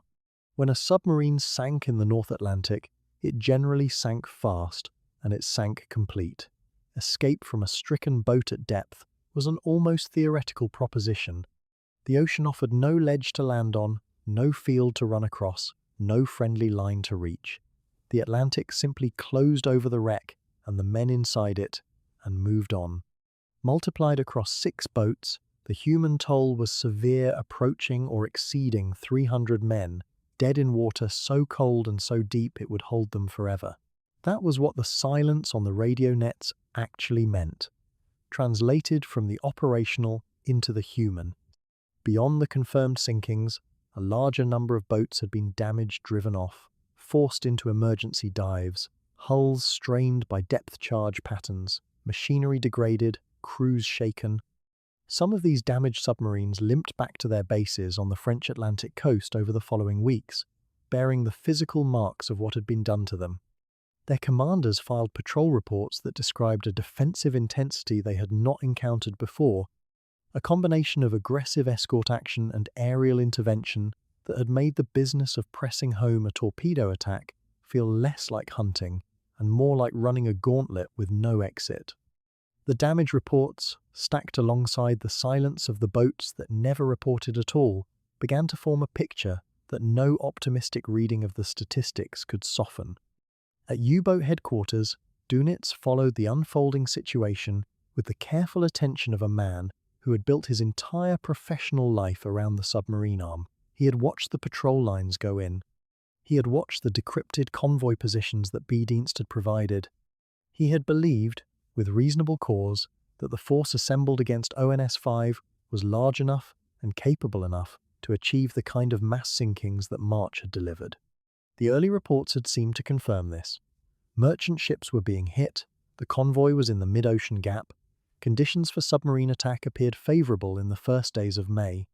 Then the reports changed. The fog had come down, the escorts were fighting harder than expected, the aircraft had appeared when they should not have been able to appear, and the submarines were dying in numbers that could not be explained by bad luck or individual failure. There is a particular quality to the realization that a system you have trusted absolutely has begun to fail. It does not arrive as a single revelation. It arrives as a series of smaller recognitions, each one slightly more uncomfortable than the last, until the sum of them forces a conclusion that the mind has been resisting. Dönitz had built the Wolfpack doctrine on the insight that mass could overwhelm a convoy's limited escorts, that enough submarines attacking from enough directions simultaneously would simply exceed the defender's capacity to respond. What the battle for ONS-5 demonstrated, in operational fact, was that this calculation had a limit. Radar changed the equation, aircraft changed the equation, trained escorts fighting at night in fog changed the equation. The Wolfpack had met a convoy where every variable had turned against it, and the result was written in the growing column of boats unaccounted for. The distress signals that did come through from the battle zone carried their own weight. Some boats transmitted brief emergency messages before communications ceased position reports, contact reports, or the strained acknowledgement that they were under attack. These signals were received, logged, and added to the intelligence picture being assembled by the staff. A distress signal followed by silence is operationally distinct from an ordinary radio silence. It carries a finality that experienced staff officers understood immediately. When the operational researchers and intelligence analysts began correlating the patrol reports of the surviving boats with the signals records and the escort action reports that eventually made their way across to German naval intelligence, the picture that emerged was not ambiguous. The convoy had fought back with a capability that the German operational planners had not fully anticipated, and the U-boat force had been broken against it. The final accounting was completed over days and then weeks, as the picture clarified and the last hope for some boats faded. The confirmed losses during and directly attributable to the ONS-5 operation settled into the historical record as among the heaviest suffered by a Wolfpack group against a single convoy. Some analysts, looking at the battle in the context of everything that followed, I would describe it as the moment the mathematical logic of the Wolfpack campaign inverted the point at which attacking a convoy became more dangerous than not attacking one. That inversion was not yet understood in full by either side in the immediate aftermath of the battle. But the numbers that sat in the German war diary and the silence on the radio nets where familiar call signs had once chattered back and forth told a story that required no interpretation. What made the losses particularly damaging was their timing. The German U-boat arm had entered the spring of 1943 with genuine momentum from the successes of March. The crews and commanders who had sailed against ONS-5 were not broken men going through a desperate motion. They were experienced, they were equipped, and they had been given an operation that had every strategic justification. The boats lost around ONS-5 were therefore among the best available not reserve units, not half-trained crews on their first patrols, but experienced submarines representing the cutting edge of the operational force. Replacing them, and replacing the experienced crew members aboard them, was not a matter of months. It was a problem that compounded with every subsequent loss, as the pool of experienced men shrank and the training pipeline struggled to fill the gap with anything approaching equivalent quality. In the days following the convoy's arrival and the final tally of losses, the mood at U-boat headquarters shifted. The certainty that had characterized the spring of 1943 began to acquire fractures. Senior staff officers reviewing the patrol reports from surviving boats found the same phrases recurring. Aggressive air cover, radar-equipped surface escorts, prosecuting attacks with unusual speed and confidence, fog conditions that provided no cover for submarines attempting to approach surfaced. These were not excuses offered by failed commanders. They were consistent operational observations from multiple independent sources. The tactical environment in the North Atlantic had changed in ways that the Wolfpack doctrine had not been designed to meet, and the battle for ONS-5 had made that change undeniable. In the map rooms where the patrol lines were plotted and the convoy courses were marked, a new and uncomfortable question had taken shape. If the North Atlantic had become this dangerous, what was the cost of continuing to fight there? The silences on the radio nets did not speak in arguments or analysis. They did not offer tactical assessments or strategic recommendations. They simply accumulated, boat by boat, name by name, adding themselves to a column that would eventually force the answer to that question. Dönitz was not yet ready to give it. But the accounting had been done, and no amount of confidence or doctrine could alter what the numbers said. 6 boats confirmed gone, dozens more damaged. Hundreds of men at the bottom of an ocean that kept no records and offered no graves, against a convoy that had arrived, against a convoy that, against all reasonable expectation and through the worst weather of the season, had come through. The Wolfpack had thrown everything it had at ONS 5, and what had come back was a reckoning. By the final days of May 1943, the signals coming into U-boat headquarters told a story that no amount of official optimism could reframe. One by one, the boats that had been sent against ONS 5 and against the convoys that followed in the same desperate weeks had gone silent. Not the calculated silence of a submarine running deep to evade, but the permanent, irreversible silence of a vessel that would never again acknowledge a transmission. Dönitz sat with his staff and read the tallies. The numbers were not ambiguous. They were not the product of bad luck or a single misfortune. They described a collapse. The month of May 1943 would become the most catastrophic single month in the entire history of the U-boat arm. More than 40 German submarines were lost across all theatres during those 31 days, a figure so far beyond any previous experience that it registered less as a statistic and more as a kind of wound. Against that hemorrhage, the tonnage of Allied shipping destroyed had fallen sharply. The exchange rate, the brutal arithmetic by which Dönitz had always measured success, tons of Allied cargo sent to the bottom per U-boat lost had inverted almost completely. Where once each submarine could expect to account for tens of thousands of tons before its luck ran out, now the boats were being destroyed faster than they could find targets. The math that had once favoured Germany now condemned it. What made this so difficult to absorb was how recently the opposite had seemed true. As late as the middle of March 1943, Dönitz had possessed genuine grounds for confidence. The Wolfpacks had torn through HX-229 and SC-122 with a ferocity that had shaken the Allied High Command to its foundations. Senior figures within the British Admiralty had privately entertained doubts about whether the convoy system could endure at all. Within U-boat headquarters, there had been a sense that the Atlantic was finally, decisively turning in Germany's favour. That confidence now appeared not merely misplaced but almost incomprehensible, as though it had belonged to a different war entirely. The men who came back from the May patrols, the ones who came back at all, brought something home with them that had not been there before. Experienced commanders, men who had survived multiple cruises in the North Atlantic and understood its rhythms and cruelties, were reporting something qualitatively different about the conditions they now faced. The escorts were not simply more numerous. They were more capable, more aggressive, and more coordinated than anything the U-boat crews had previously encountered. The radar the escorts carried reached out in the darkness and in the fog and found submarines that believed themselves invisible. Aircraft appeared where no aircraft had appeared before, at ranges that should have been impossible, forcing boats down before they could attack and holding them under until their batteries were spent and their crews exhausted. The hunters, with terrible swiftness, had become the hunted. Crew morale was fracturing in ways that the German naval hierarchy found almost impossible to openly acknowledge. The U-boat arm had been built, in part, on an ethos of elite identity. These were volunteers, trained to exacting standards, proud of a service that had exacted a fearsome toll on the Allies. That identity had been sustained through losses that were always significant, but had previously been framed, with some justification, as the acceptable cost of genuine strategic success. Now the losses continued to mount, while the strategic returns dwindled toward nothing. Young men who had entered the service in the knowledge that it was dangerous were confronting the reality that it had become something beyond danger, something closer to a sentence.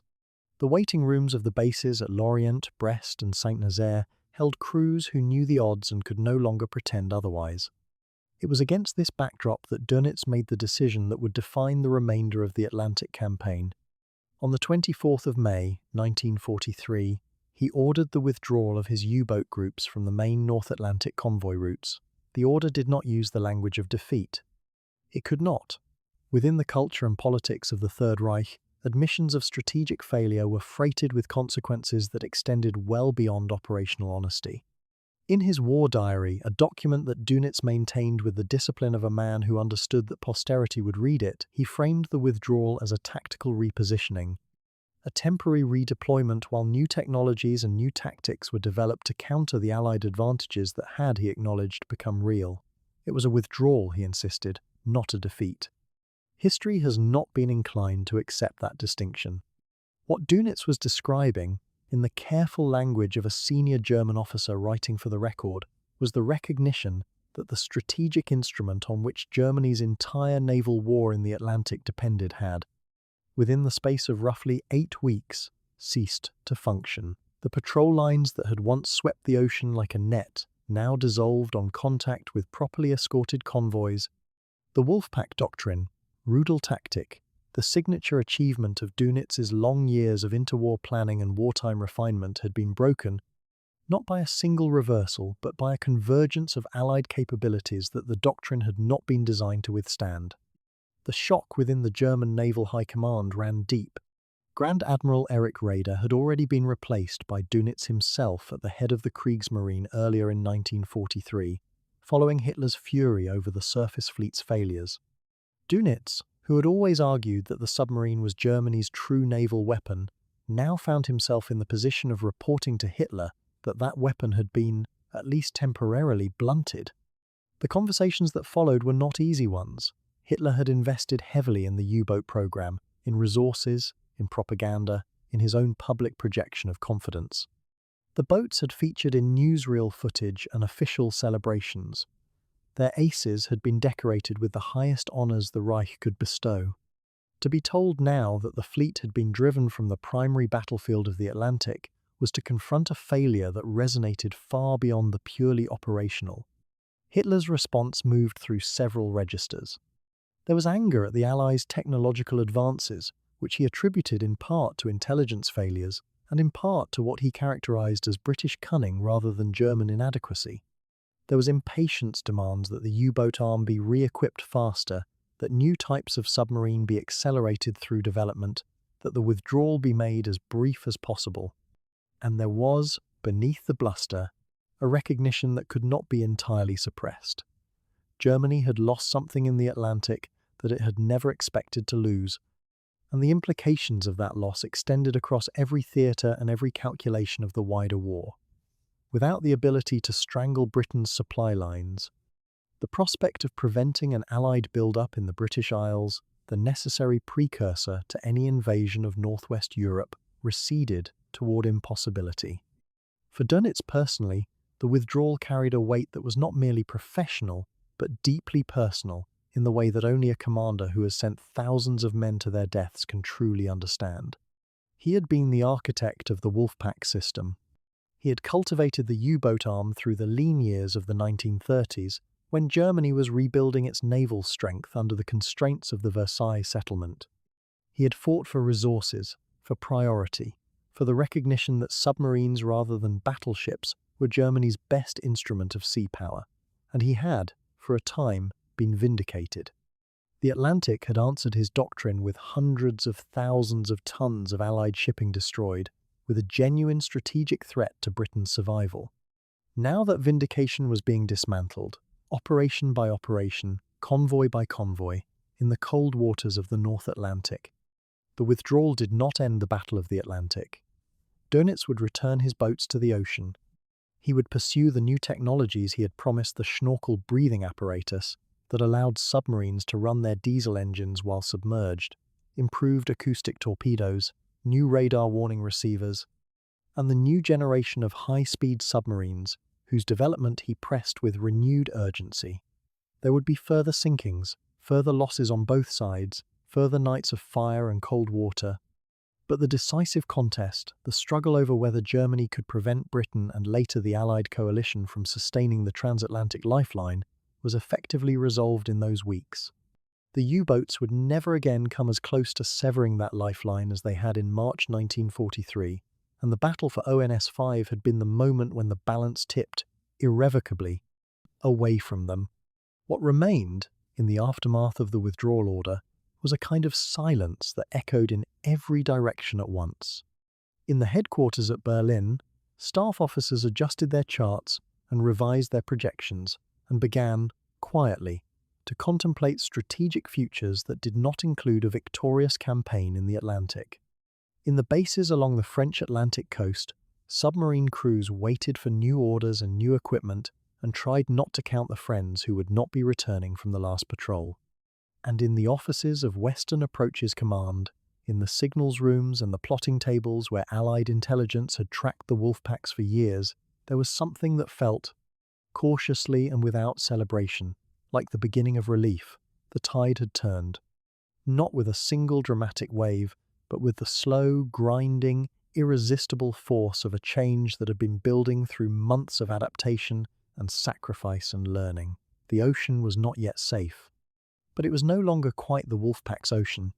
When historians look back at the convoy battles of the spring of 1943, they do not struggle to identify the moment the tide broke. They point, with rare consistency, to ONS-5, not because the numbers were the most dramatic ever recorded in a single engagement, nor because the convoy itself carried anything uniquely irreplaceable. They point to it because of what it demonstrated cleanly, conclusively, almost as though history had arranged the conditions for a controlled experiment. Everything the Allies had learned, everything they had built, repaired, and argued over in the desperate months since Black March was tested against everything units could field. And when the fog cleared and the last depth charges stopped echoing, it was the Wolfpack that lay broken. To understand why ONS-5 occupies that singular position, it is necessary to hold the full picture steady and examine each thread in turn. The first thread is training. Escort Group B7 was not an improvised collection of ships thrown together from whatever was available at the quayside. Gretton had shaped his group with methodical intensity, drilling the ships in joint maneuvers, standardizing communications, running exercises that simulated the exact confusions of a night attack, the radar contacts blooming at different bearings, the competing urgency of multiple threats. When those scenarios arrived in earnest in the waters south of Greenland, B7 did not need to think through the problem from scratch. The procedures were muscle memory. The trust between ships and between the officers directing the battle and the men executing it had been built in calm water so that it would hold in chaos.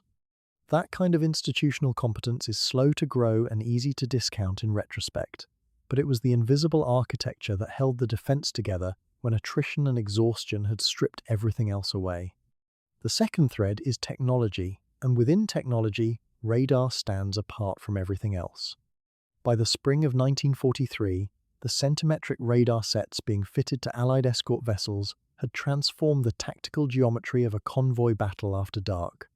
Before those sets existed, a surfaced U-boat in poor visibility was, for all practical purposes, invisible. It could approach on the surface at speeds that outran any submerged attack, identify a target, fire, and withdraw before the escort could close. The mid-ocean night belonged to Dunitz's crews in a way that numbers alone cannot convey. Centimetric radar reversed that ownership with brutal speed. The U-boat that surfaced inside the escort screen now announced itself as a contact on a display to be prosecuted by a ship already turning toward it. The fog that closed around ONS-5 in the final days of the battle did not hamper the escorts equipped with working radar sets. It hampered the U-boat commanders who still relied on their eyes. What had been a killing ground became a trap, and the submarines pressing home their attacks in what they imagined was protective darkness were pressing into something that could already see them. The third thread is air power, and its effect operates on two levels. The first is direct.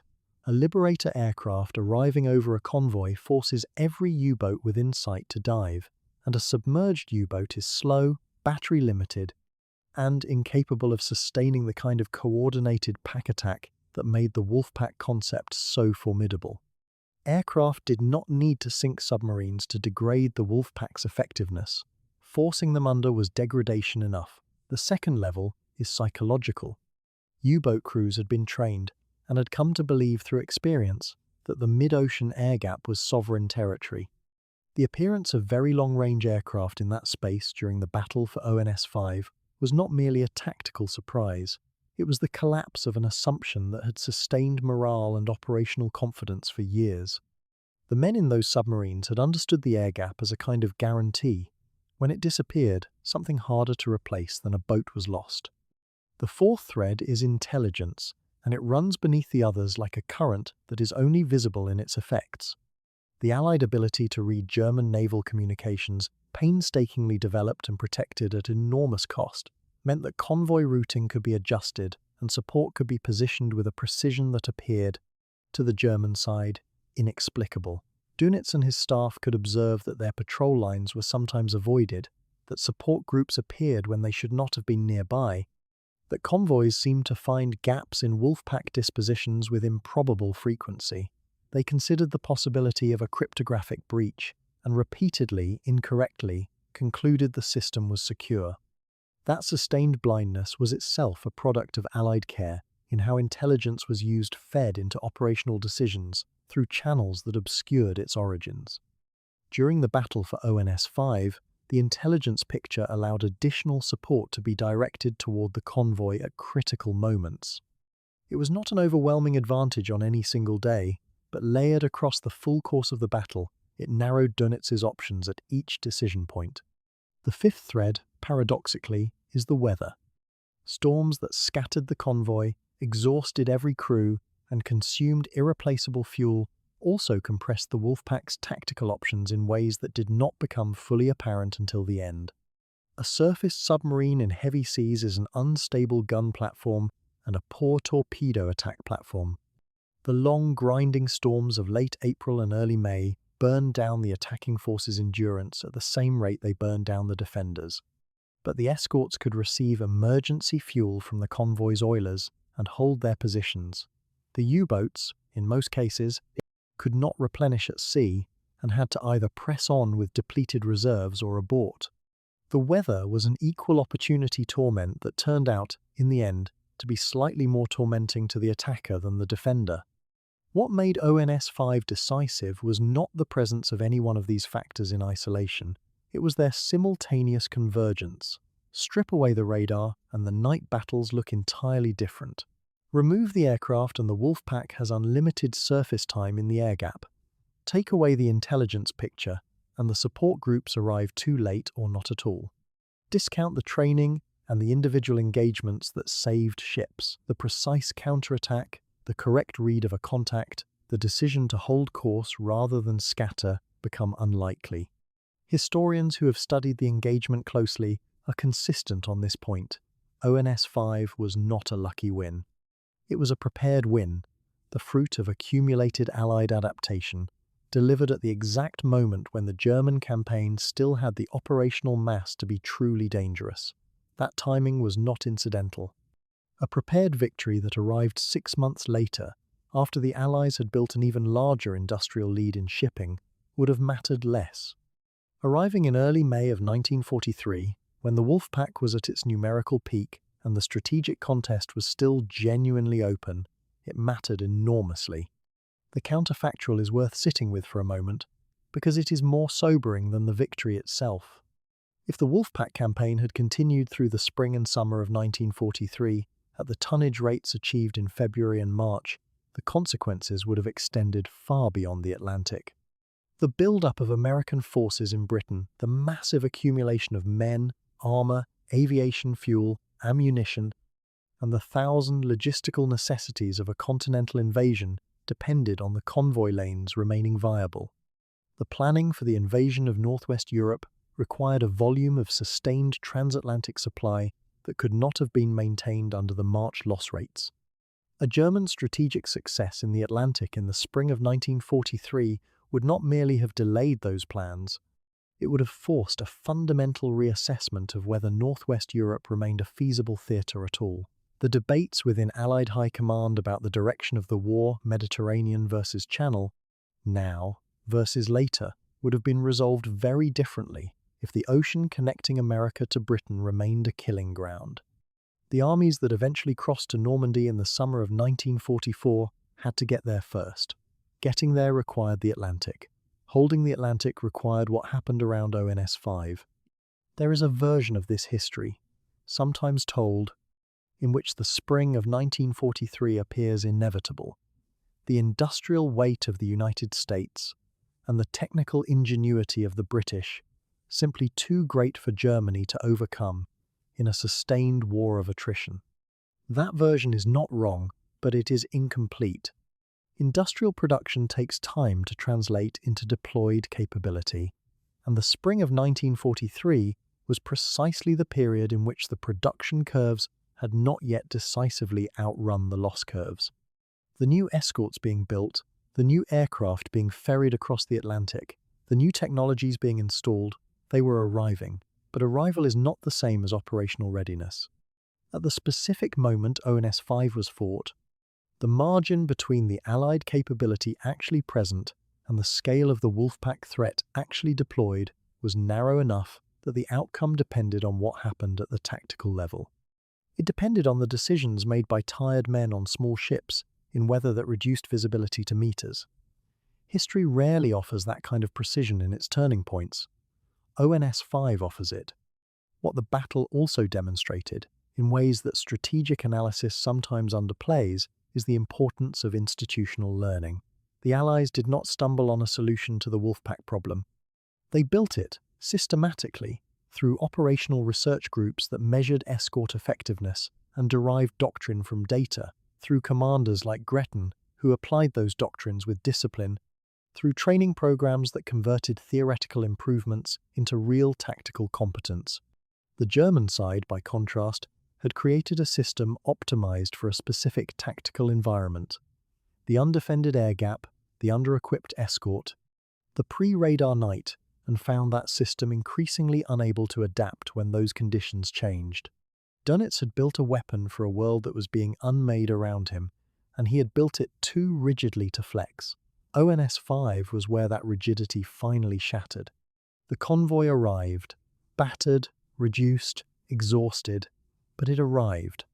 Of the more than 40 submarines deployed against it, a number that represented a substantial fraction of Dönitz's operational strength in the North Atlantic, a significant portion were sunk or severely damaged, and the rest withdrew, having failed to break the convoy's formation or sustain their attacks. The merchant ships that reached port carried nothing glamorous: oil, grain, steel, the raw material of a war being fought on the other side of an ocean, but they carried it. And in the carrying, everything changed. The storm passed, the fog lifted, and across the North Atlantic, the silence that followed the battle for ONS 5 was the kind of silence that carries weight, the weight of men lost, of ships gone to the bottom, of a campaign that had reached, without fanfare or ceremony, its turning point. The convoy made port. The survivors came ashore. And the world, busy with the grinding machinery of a global war, barely noticed that something decisive had just occurred somewhere in the grey immensity between Newfoundland and the British Isles. For the merchant sailors who completed that crossing, there was no parade, no medal ceremony, no moment of public recognition proportionate to what they had endured. Most of them signed off, rested briefly, and signed on again because the ships still had to sail, the cargo still had to cross, and the war was far from over. That was the texture of the merchant service, a quiet, contractual courage that received none of the institutional recognition granted to the fighting arms. A merchant sailor who survived a torpedoing had no automatic claim to anything beyond his wages to the date of sinking, at which point, under the rules that governed his employment in many cases, his pay simply stopped. He had lost his ship, and by the logic of the paperwork, his employment had ended. That a government at war could construct such an arrangement for the men supplying its survival says something worth sitting with for a moment. The crew of Escort Group B7 scattered to their next assignments, as naval crews do when a deployment ends. Commander Peter Gretton, who had left his convoy before its most ferocious night and carried that fact for the rest of his life, even though the decision was operationally unavoidable, went on to further service and a distinguished career. He wrote about ONS-5 in later years with the careful precision of a man who had spent a long time thinking through every hour of it, revisiting decisions in the way that commanding officers always do when the outcome rested on margins that thin. Lieutenant Commander Robert Sherwood, who held the escort together through the worst of the night, fighting from the bridge of the frigate Tay, earned the recognition of his peers. But recognition in the Royal Navy, as in most military services, tends to flow toward the dramatic and the visible, and the Battle of the Atlantic was neither. It was endurance rendered in fog and cold and mathematics, and the men who fought it best were often the least celebrated. On the German side, the accounting was stark. The U-boat arm had entered the spring of 1943 as the most feared force in the Battle of the Atlantic, and it exited May of that year as a service in operational crisis. The crews who went out after Dönitz's withdrawal order were sailing into a fundamentally different war, one in which the air gap had been closed, the convoy escorts were better equipped and better trained. The signals intelligence picture had shifted irrevocably, and the psychological advantage that had sustained the U-boat men through years of successful hunting was gone. Losses continued to mount through the summer and autumn. The boats kept sailing because Dönitz believed, and continued to believe, even as the numbers grew catastrophic, that newer technology, the snorkel, improved torpedoes, new submarine types would eventually restore the balance. In some individual instances, they made the Allied task harder, but the strategic moment was past. The wolf packs never again threatened to sever the convoy lifeline. The human cost borne by the U-boat arm over the full course of the war was enormous. Of the roughly 40,000 men who served in German submarines, somewhere approaching 30,000 did not come home. That figure contains within it the officers and ratings of the boats that fought ONS-5 and those that fought the convoys before and after it, young men for the most part, many barely past their 20th year, who had been trained to believe they were the decisive arm of a war-winning campaign and who died in steel hulls in cold water, far from the victory their command had promised them. Whatever the cause they served, and no part of this story diminishes the wrongness of the war their government made, their deaths belong to the same ledger of waste that war always opens. The Battle of the Atlantic continued for 2 full years after ONS-5. The convoys kept running through the summer of 1943 with growing confidence, through 1944 with something approaching regularity, up to the final days of the war in Europe in the spring of 1945. Allied escort techniques and air power continued to improve. New weapons and new technology arrived on both sides. Individual actions remained deadly and unpredictable. But the strategic question whether the Atlantic supply line would hold had been settled in those fog-blinded nights of early May 1943, in waters that appeared on no map that civilians ever consulted. What made the crossing of those convoys matter so absolutely was never fully visible to the public during the war itself. The connection between a freighter-making port in Liverpool and the ability of a British army to fight in North Africa or an American one to land in France was too long and too indirect for easy narrative. Armies have battlefields, navies have ocean squares, convoy designations, tonnage figures, depth charge patterns.